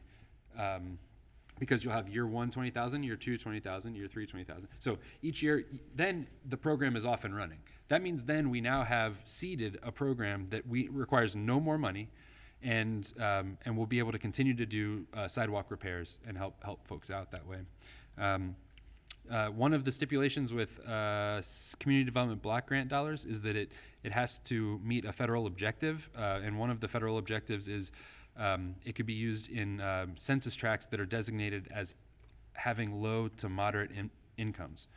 So that's why these neighborhoods were selected, because their census tract allows us to use community development block grant dollars. Does that answer your question? Good. You know, it is confusing Sure. concept, very confusing. You know, people lead to misunderstanding. So that's very important that how you explain. You know, I talked about several meetings before. Last year we did extensive the community, we did that, the town hall meetings and everything, and the priority was sidewalk. And we focused on that in the leadership meeting, we focused on that, and you're doing it. Yes, sir. You're implementing what the people expected it. That's amazing work. How you do this, that's very good, using that, the funding, the grant funding to start the program. Otherwise, the program won't be started. That's right. People will not, you don't have cash money. Yes, sir. That's the thing we explain to people. Hey, you wanted the sidewalk, we want the sidewalk. My priority also, when I met with you Yes. one-on-onely, sidewalk is my priority, and you're doing it. And how you do it is more effective. Okay, I'm glad you explained. Excellent, thank you, sir. Yep, that is a good point, that we are trying to, you guys said go do sidewalks, and we are going and doing sidewalks. And we're trying to do it without township funds, expending township funds. Good. Thank you, Jeff. I have one quick, one maybe not so quick. So is there an economic advantage in terms of economy of scale here?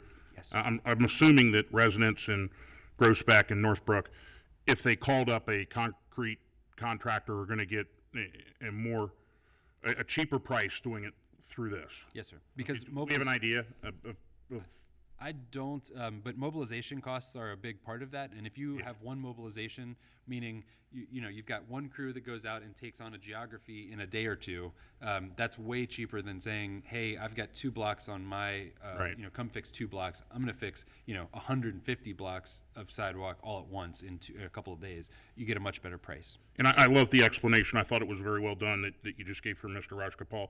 Let me throw another explanation here to you. I'm a resident in Northbrook or Groesbeck. What is garden variety? What does this timeline look like? When am I notified? When is the work done? When is it put on my taxes? Do you have a ballpark estimate on it? Mike, you want to take that? Certainly. So we notified everybody of the program in late 2019. They had until approximately the end of May. I don't know the exact date off the top of my head, but they had until approximately the end of May to complete the repairs on their own, which is what we called an opt-out of the program. In fact, several property owners did. There was one street where a handful of neighbors got together, they hired a contractor, and they did the repairs themselves.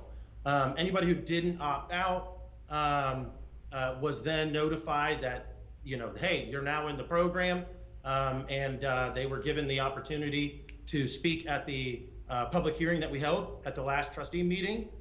We did have one resident show up to speak about the program, yeah, so that in a nutshell, and here we are today, ready to pull the trigger on actually executing the program. And when will that begin to be? I mean, I just got my property tax in the mail today, actually, I think so.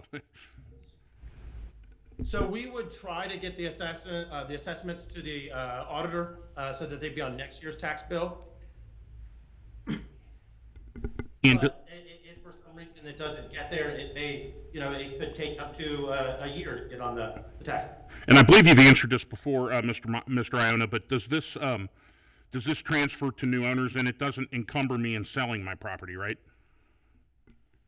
I'd say that again. think that's, It does not. Okay. And there's going to be one, Mr. Solomon was just sharing with me that there is going to be another public hearing before we put the assessments on. So there has to be actually 2 public hearings in order for this to be accomplished. So the first public hearing was finished. We're going to go do the work, and then before we do the assessments, there's going to be a second public hearing. And to Matt's question, while we're still discussing this item B on planning and zoning, one of the comments during citizens' address was that we were not going to notify any lien holders of the property. I don't think we need to do that because we are putting it on the tax bill. Yeah. And so Matt, there wouldn't be a lien against your property. It would just, when the buyer of your property came along and looked at the tax bill, they would see it on there, or the person they were taking out a mortgage with would say, hey, I'm looking at the mortgage, besides all the typical things on there, on your tax bill, hey, there's a special assessment for sidewalk money that's due for repairs that were completed in 2020. So that's, to answer that citizen's address comment, that's why we're not notifying the lien holders.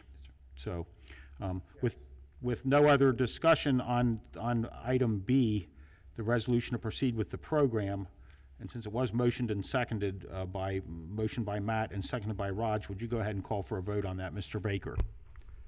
Mr. Rajagopal? Aye. Mr. Unger? Aye. Mr. Waller? Aye. And then the next part of that is item C, Mr. Iona. Yes, so this item is a motion authorizing the Township Administrator to execute a project memorandum of understanding with the Board of Commissioners of Hamilton County, Ohio, for the sidewalk maintenance program. The memorandum is a critical element pertaining to the financing of the project and how those funds are received and then repaid in the event that the program should terminate. So staff is recommending that you all the Board of Trustees authorize the Township Administrator to execute the MOU with Hamilton County for the sidewalk maintenance program. I'll move to authorize the Township Administrator to execute a project memorandum of understanding with the Board of Commissioners of Hamilton County, Ohio for the sidewalk maintenance program. I'll second it. It's been motioned and seconded. Is there any discussion? Hearing none, Mr. Baker, please call for a vote. Mr. Rajagopal? Aye. Mr. Unger? Aye. Mr. Waller? Aye. Item D. And the next item is a motion to authorize the Township Administrator to execute a contract for sidewalk maintenance program Phase 1. The contract would be with R.A. Miller. Staff conducted an RFP process approved by the Board of Trustees to obtain vendors to complete the sidewalk maintenance program Phase 1. We did receive bids from 4 companies. R.A. Miller was the lowest and best bid. Their references, certification, and capabilities, as well as the timeline for the project completion, were all compliant with and/or exceeded the requirements of the RFP. The total cost of the contract was $117,815.60, which is well below what we had budgeted for this project of $150,000 and significantly below other bidders.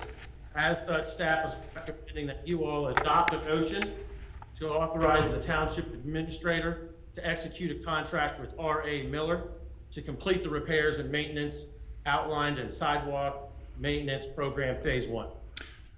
I'll motion to authorize the Township Administrator to execute a contract for sidewalks maintenance program Phase 1 with R.A. Miller. I'll second it. It's been motioned and seconded. Is there any discussion? None. Hearing none, Mr. Baker, please call for a vote. Mr. Rajagopal? Aye. Mr. Unger? Aye. Mr. Waller? Aye. Thank you, board members.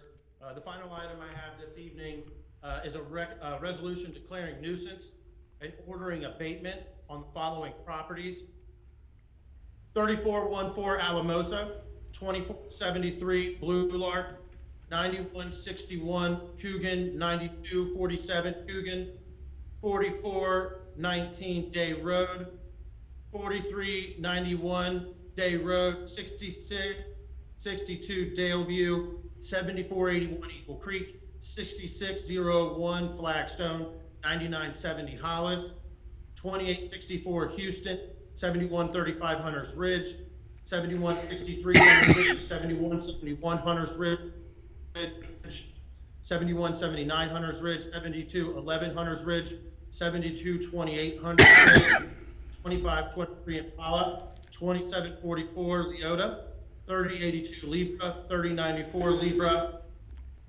10037 Merino, 10309 Moonflower, 10342 Moonflower, 6625 Newbridge, 2702 Niagara, 9876 Norcrest, 9888 Norcrest, 3044 Overdale, 2668 Springdale, 3210 Springdale, 2840 Spruce Way, and finally 2587 Topeka.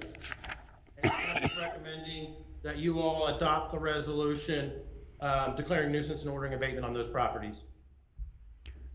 I motion that we adopt the resolution declaring a nuisance and ordering abatement of the properties you just read. I'll second. It's been motioned and seconded. Is there any discussion? I think, and Mike, I think it'll be on for the next agenda. I might have communicated that with Jeff. There's one on Capstan that needs remediation. I know there was a big volunteer effort over there last year and got the property pretty cleaned up, but it has again fallen into disrepair. We've done everything we can, which we never want to get stuff to get to this point. We would rather that you took care of your property, but if you let the grass get 3 feet tall and let your yard get full of trash, I don't care if you're rich or poor, try to keep your place up a little bit, and if you need some help, there's likely somebody that can help, and if you still don't do it, then you end up on the list, and I'm sorry for that. I know it's tough for people, but that one on Capstan will be on in July, because I know I'd received a call on that, and it was just too close to the agenda deadline to get it on there and get the process. So is there any other discussion? None. Mr. Baker, please call for a vote. Mr. Rajagopal? Aye. Mr. Unger? Aye. Mr. Waller? Aye. Very good. Mr. Iona, before you go away, I just want to take a second to acknowledge that this sidewalk project was extraordinarily complex, and it's dealing with federal funds. It's dealing with the establishment of a revolving fund. It required extraordinary procurement skills in terms of getting the vendor, and I have to say, we've been trying to do this for a couple of years now. Mr. Iona has been here since I believe last September or October, and he's been able to get this project across the finish line. I personally want to acknowledge that this was a difficult project, and you did a great job, Mike. Thanks. Good job. Great job. Thank you so much. I appreciate that. No problem. Okay, Board, the next couple of items in new business are in the administration department. The first one is a motion to approve the 2021 tax budget. Earlier in this meeting, we held a public hearing in which no one participated, but the recommendation is to is for a motion to approve the 2021 tax budget as it was presented in the agenda.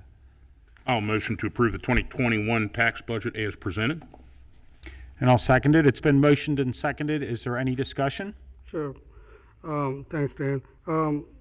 I've been viewing this. I got that 21 thing, and also I got a 20.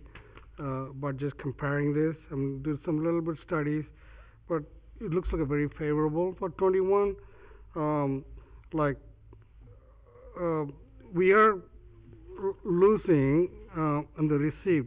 The grand total when it comes to like a 2020 was $52,294,122, rounded up, and 21 grand total was $50,364,236, and we seeing in 2020 the receipts are $34,272,849. Then 21 the receipt reduced $32 million, $5,038. Then the receipt reduced to $2,267,811. Number one questions: how come the receipts reduced? We don't spend a huge amount of time dialing into exact numbers on the tax budget. The purpose of the tax budget is to convince the tax commission at Hamilton County to collect our levies, and so we demonstrate a need to spend the money that our voters have voted on and levied their taxes on themselves. So all that is to say that these numbers are going to change dramatically between the tax budget and the final or the temporary appropriations in December. So I would not. So this is more like a hypothetical number? Think of it as Placeholder. As a placeholder, yeah. It's a placeholder, yeah. So, but this temporary, the projection showing, you also reduce the expenses, which is the expense in 2020, like $38,977,464. 21, $35,714,924. But you reduce expense. That'll change. So almost like a $3 million, $262,540. The expense reduced, the projected, right? So it looks like you guys doing pretty good. Yeah. Receipt and expense. You're not, the expense not going out of proportion. So I would say it could very well be that by the time we get to temporary appropriations in December, that we've actually had a chance to look at what. First of all, here, let me start here. So the budget process, from once we adopt the tax budget, the next step will, for the township will be to start working on our strategic plan for 2021. The strategic plan is really what drives our budget, because the way that we conceptualize the budget is we figure out what the board wants us to do, what the community wants us to do, what the initiatives are from the department directors. Here's what we want to do in 2021. And then we align what we want to do with the resources that we have. So we haven't gone through any of those processes yet. We don't know if next year we're going to continue. So to this number, you just come up with? This is based on a forecast. Forecast. So So I see that motor vehicle license tax receipt reduced. I mean, you got a whole thing, I underlined it, gas tax reduced, something is increased. I underlined a whole bunch of stuff, what I compare with this and this 21, this 20. Yep. Then I compare this. That's what I come up with. I don't know, it seems to be, at least you're not exceeding your revenue, Well, we are. So because of where we're at so it's important to remember that these numbers are going to change dramatically from tax budget to Right. temporary appropriations. And there is, when you're funded as we are in police and fire with levies, there's a levy cycle. And there's a point in the cycle of all levies where you are spending more than you're bringing in. And that's planned for. So it's that bow tie effect that we've talked about so much. So in early years of a levy, we collect way more than we spend. We build up a fund balance, like a bank account. And then towards the end, when expenses exceed revenues, we draw that fund balance down. And that is how we get from year 1 to year 5 in a levy. So towards the end of a levy cycle, as we are now in fire and police, we are going to be spending more in those funds than we're bringing in. And so you'll see deficit spending, and that's on purpose, because that's how the levy works. Yep. Okay. Yep. Thank you, Jeff. Yep. Was there any other discussion? Hearing none, Mr. Baker, please call for a vote. Mr. Rajagopal, Aye. Mr. Unger, Aye. Mr. Waller. Aye.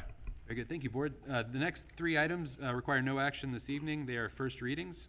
We've spent a great deal of time in special meetings for the last several months discussing the Township policy book. So we have, for your reading pleasure, all the proposed changes that we took from those conversations. They're all redlined in the policy book, and they're included in the agenda packet for your review. And one of the things that we did not talk about in the special meetings, and more than happy to dig into it tonight if you'd like, or we can not. But we didn't get any feedback from the board on the hidden objects and special events policy changes for our parks.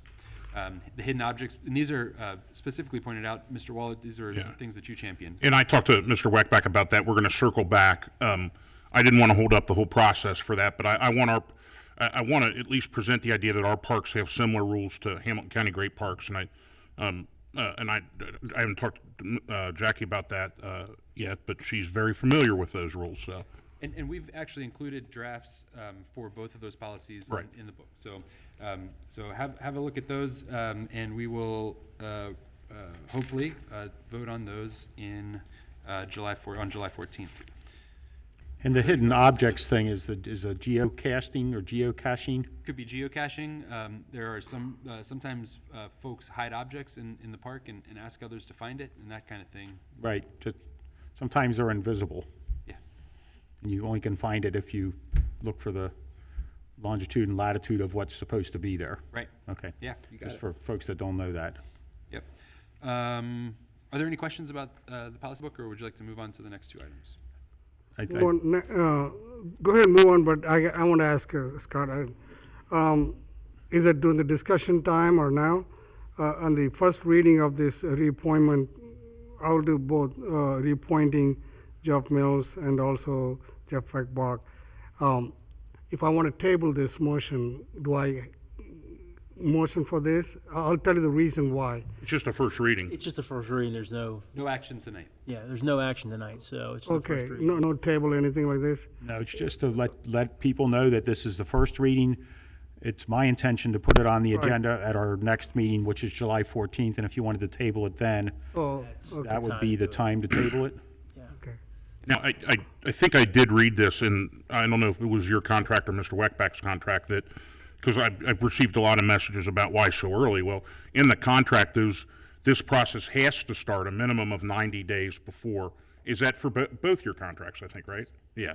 So, I mean, is it, I guess, I mean, if we do multiple readings, and I don't know that we're necessarily extremely early is I think a lot of people get the sense, because 90 days out, I think we're handcuffed at that point if we pass that threshold, right? Yeah, I can see, Matt, you know, I agree with Dan said earlier, you know, Jeff Mills is time to, can we discuss now, or we'll wait till the discussion comes?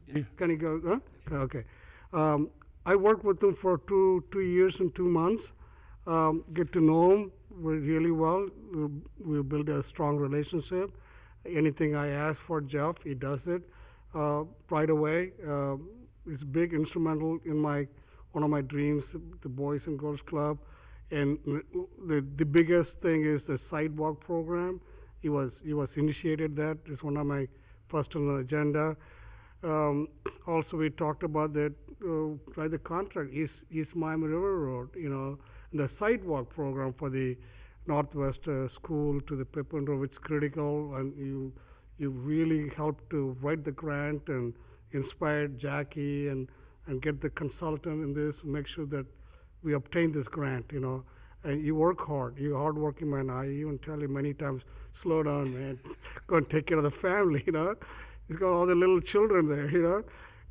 But I really, you know, admire your enthusiasm, your hard work, and you've been very, very instrumental in the COVID-19 situation, run the township very smooth, make the township very safer than neighborhood township. You inspire our leaders, you know, safety department people. The reason is,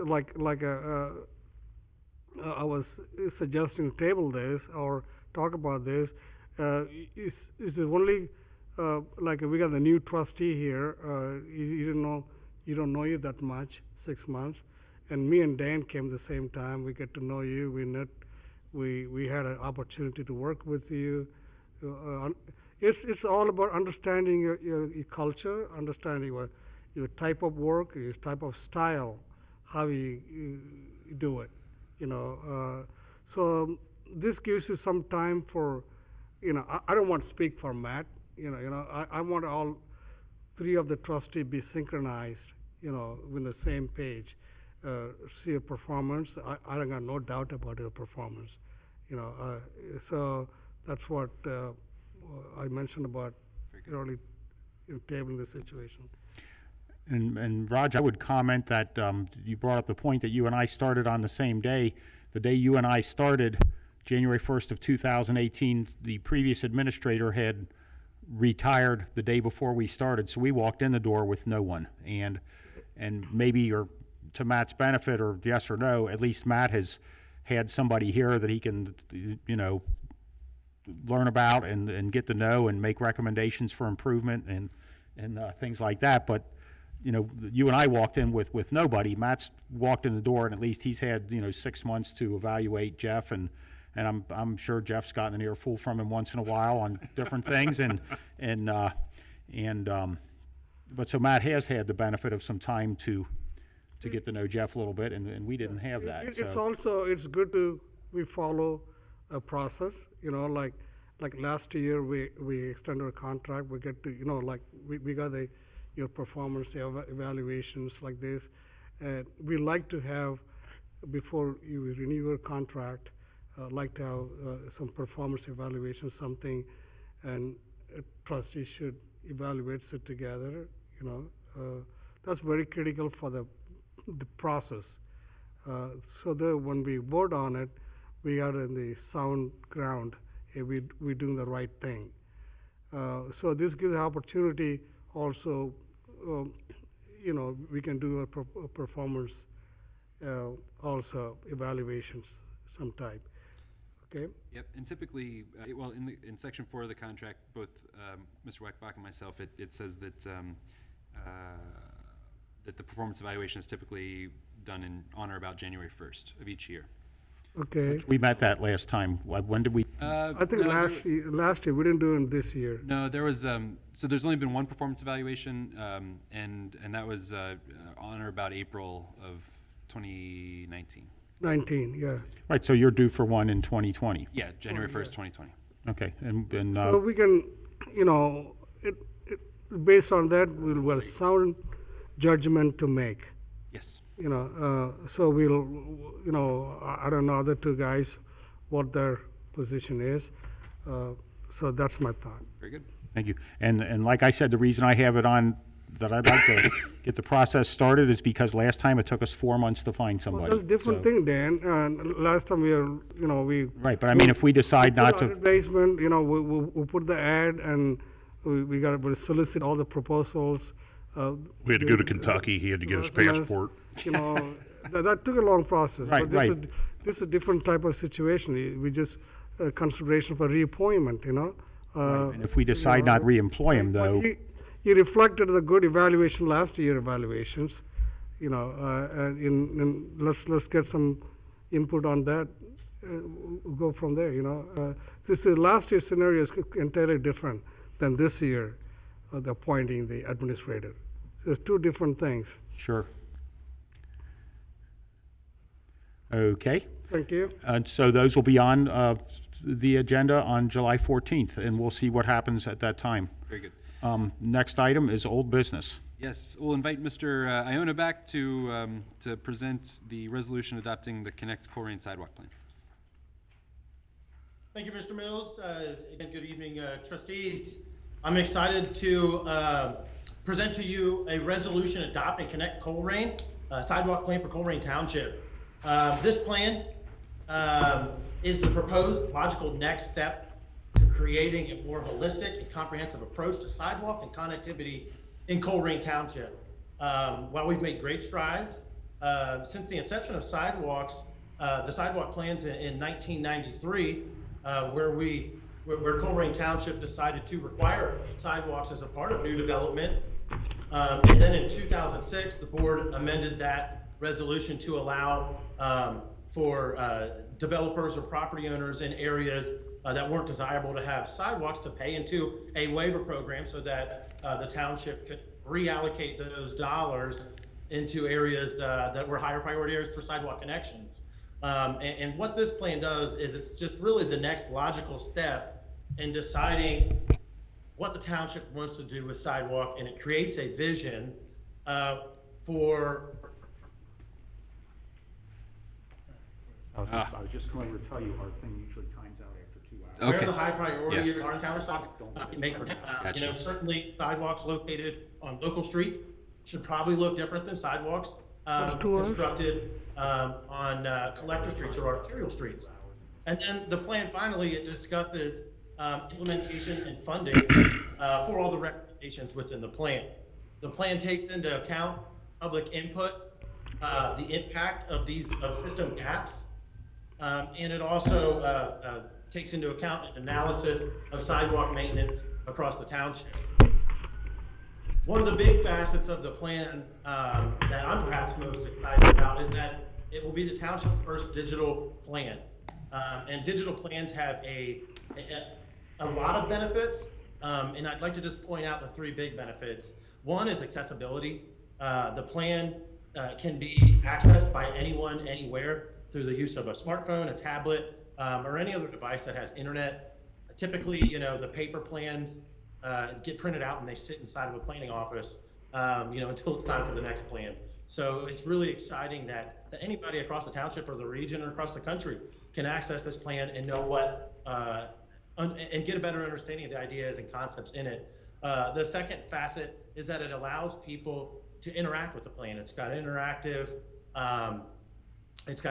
maps, and if you're reviewing the plan, you can point, click, and pan through all the different interactive features of the plan. And then three, it's just a digital plan. It uses graphics and information in a way that it is so much more intuitive than just a 2D paper plan. A link to the plan can be found on the planning webpage. And staff is recommending approval of a resolution to adopt Connect Colerain, the sidewalk plan for Colerain Township.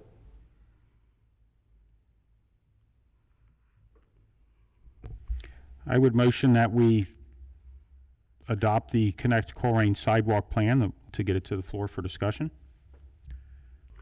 Hey, Mike, I'll second. I'm Been sorry, motioned and seconded. Is there any discussion? Sure. Mike, this project, any idea of the cost? Any cost analysis? Question, Mike, was what would Yes. the cost? There is no cost to the plan. It's a plan that was conducted with using staff resources. So staff time and you know, our existing software, and you know, it was a collaborative effort that we worked with Cages using some of their resources. But again, staff resources and you know, no cost other than just what we typically have in our planning budget. Okay. It's not So to, we didn't use any grants or consultants for this, so, yeah. right, and it's not to construct sidewalks, it's just to have a plan that if we would ever fund it. Yeah, so one of the biggest pieces of this is identifying, it prioritizes the sidewalk gaps for funding in the future. So a lot of times when you go to a funder, they say, you know, where does this fit into your plans? And you get bonus points for having, you know, a plan. And there goes the mic on the screen there, in a second. You get bonus points for having plans that identify certain segments. So, right. So yeah, this doesn't commit us to doing anything. It just identifies gaps. It also identifies how we're going to do sidewalk maintenance. And so yeah, and I'll just to reiterate what Mike was saying. We did all of this in house. So the talent that we have on our planning staff is very apparent, and we don't need in a lot of cases to go out and pay top dollar for big consultants when we've got the talent here. Okay, was there any other discussion? Hearing none, Mr. Baker, please call for a vote. Mr. Rajagopal? Aye. Mr. Unger? Aye. Mr. Waller? Aye. You're good, thank you. Thank you. Okay, the next two items are the consent agenda. We have two items on the consent agenda. The first one is a donation acceptance into the police department. Recommend adoption of all of the consent agenda items. We are grateful for an $8 donation from an anonymous source in appreciation of police services. Originally, cash was offered to a police officer as a thank you for his efforts. That officer thanked the resident or refused the cash. It was then mailed to the police department. The next item on the consent agenda is a new hire in the Department of Planning and Zoning. This is a code enforcement specialist position. The position was posted, applications were received, interviews were conducted. Conditional offer of employment was made to Brian Osterman contingent upon board approval. The rate of pay for this job is $12 an hour, 24 hours a week. This is a permanent part-time. Jeff, Mike.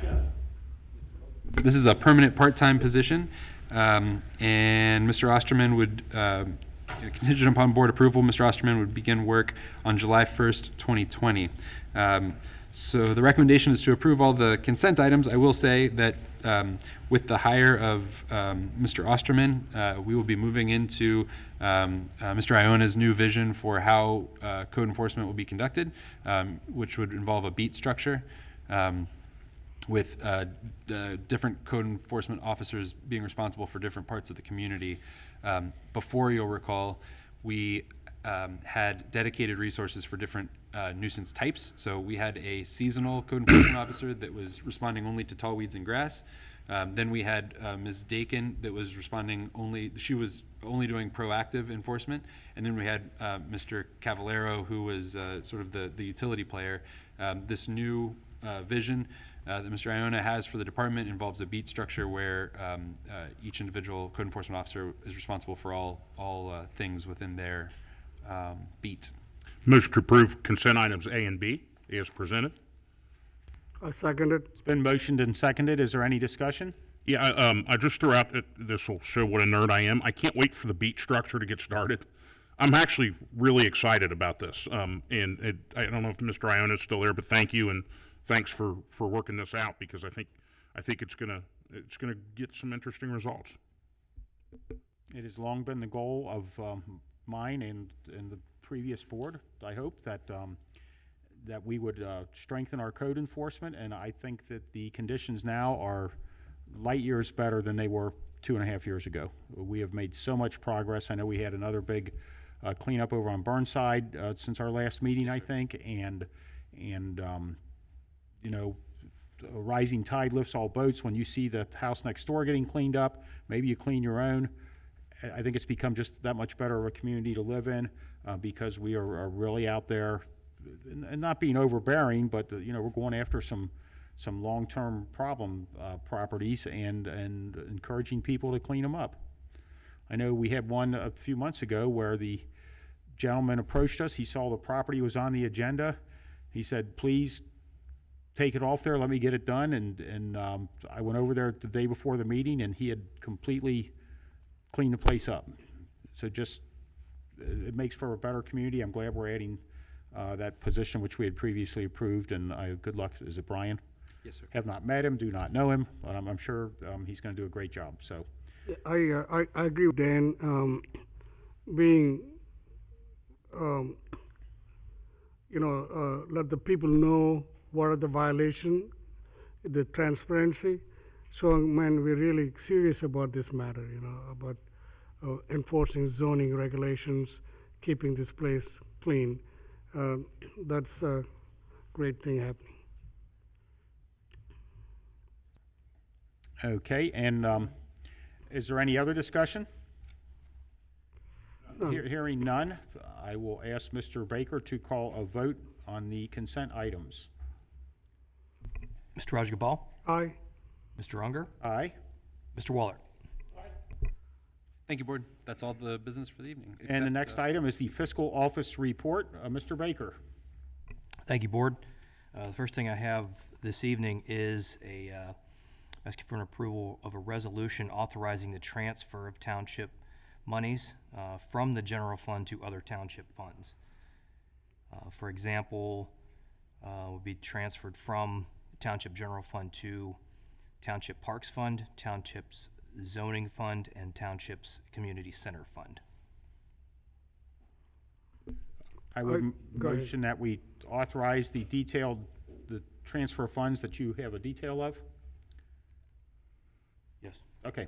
I would motion that we authorize the transfer of funds as requested by Mr. Baker. I second it. It's been motioned and seconded. Is there any discussion? Yeah, I guess it's for Mr. Mills. So this is kind of the equivalent of what we would do at a city, like a cleanup ordinance. Well, so To fund those particular funds, they're essentially out of, those buckets are empty.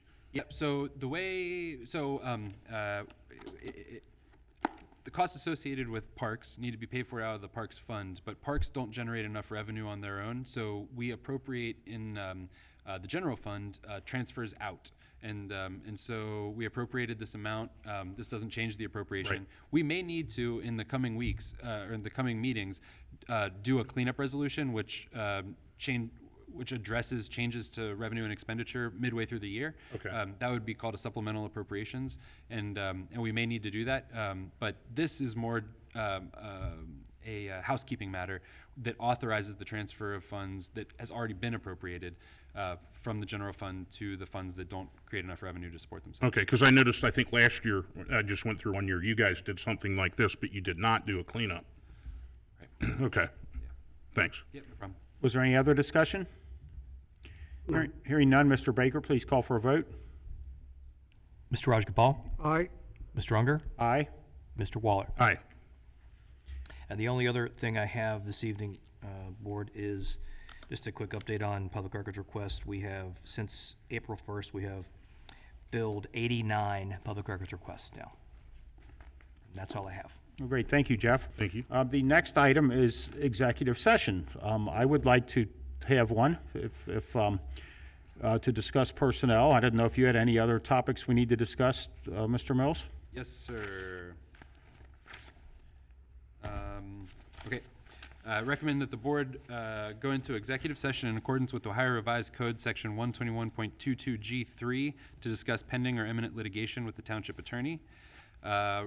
In addition, I recommend that the board go into executive session in accordance with the Ohio Revised Code, Section 121.22G1, to discuss the employment and compensation of public employees.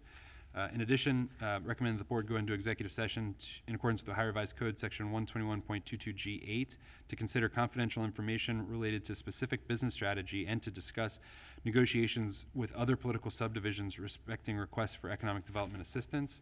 And also in accordance with the Ohio Revised Code, Section 121.22G4, to discuss collective bargaining sessions with public employees concerning their compensation.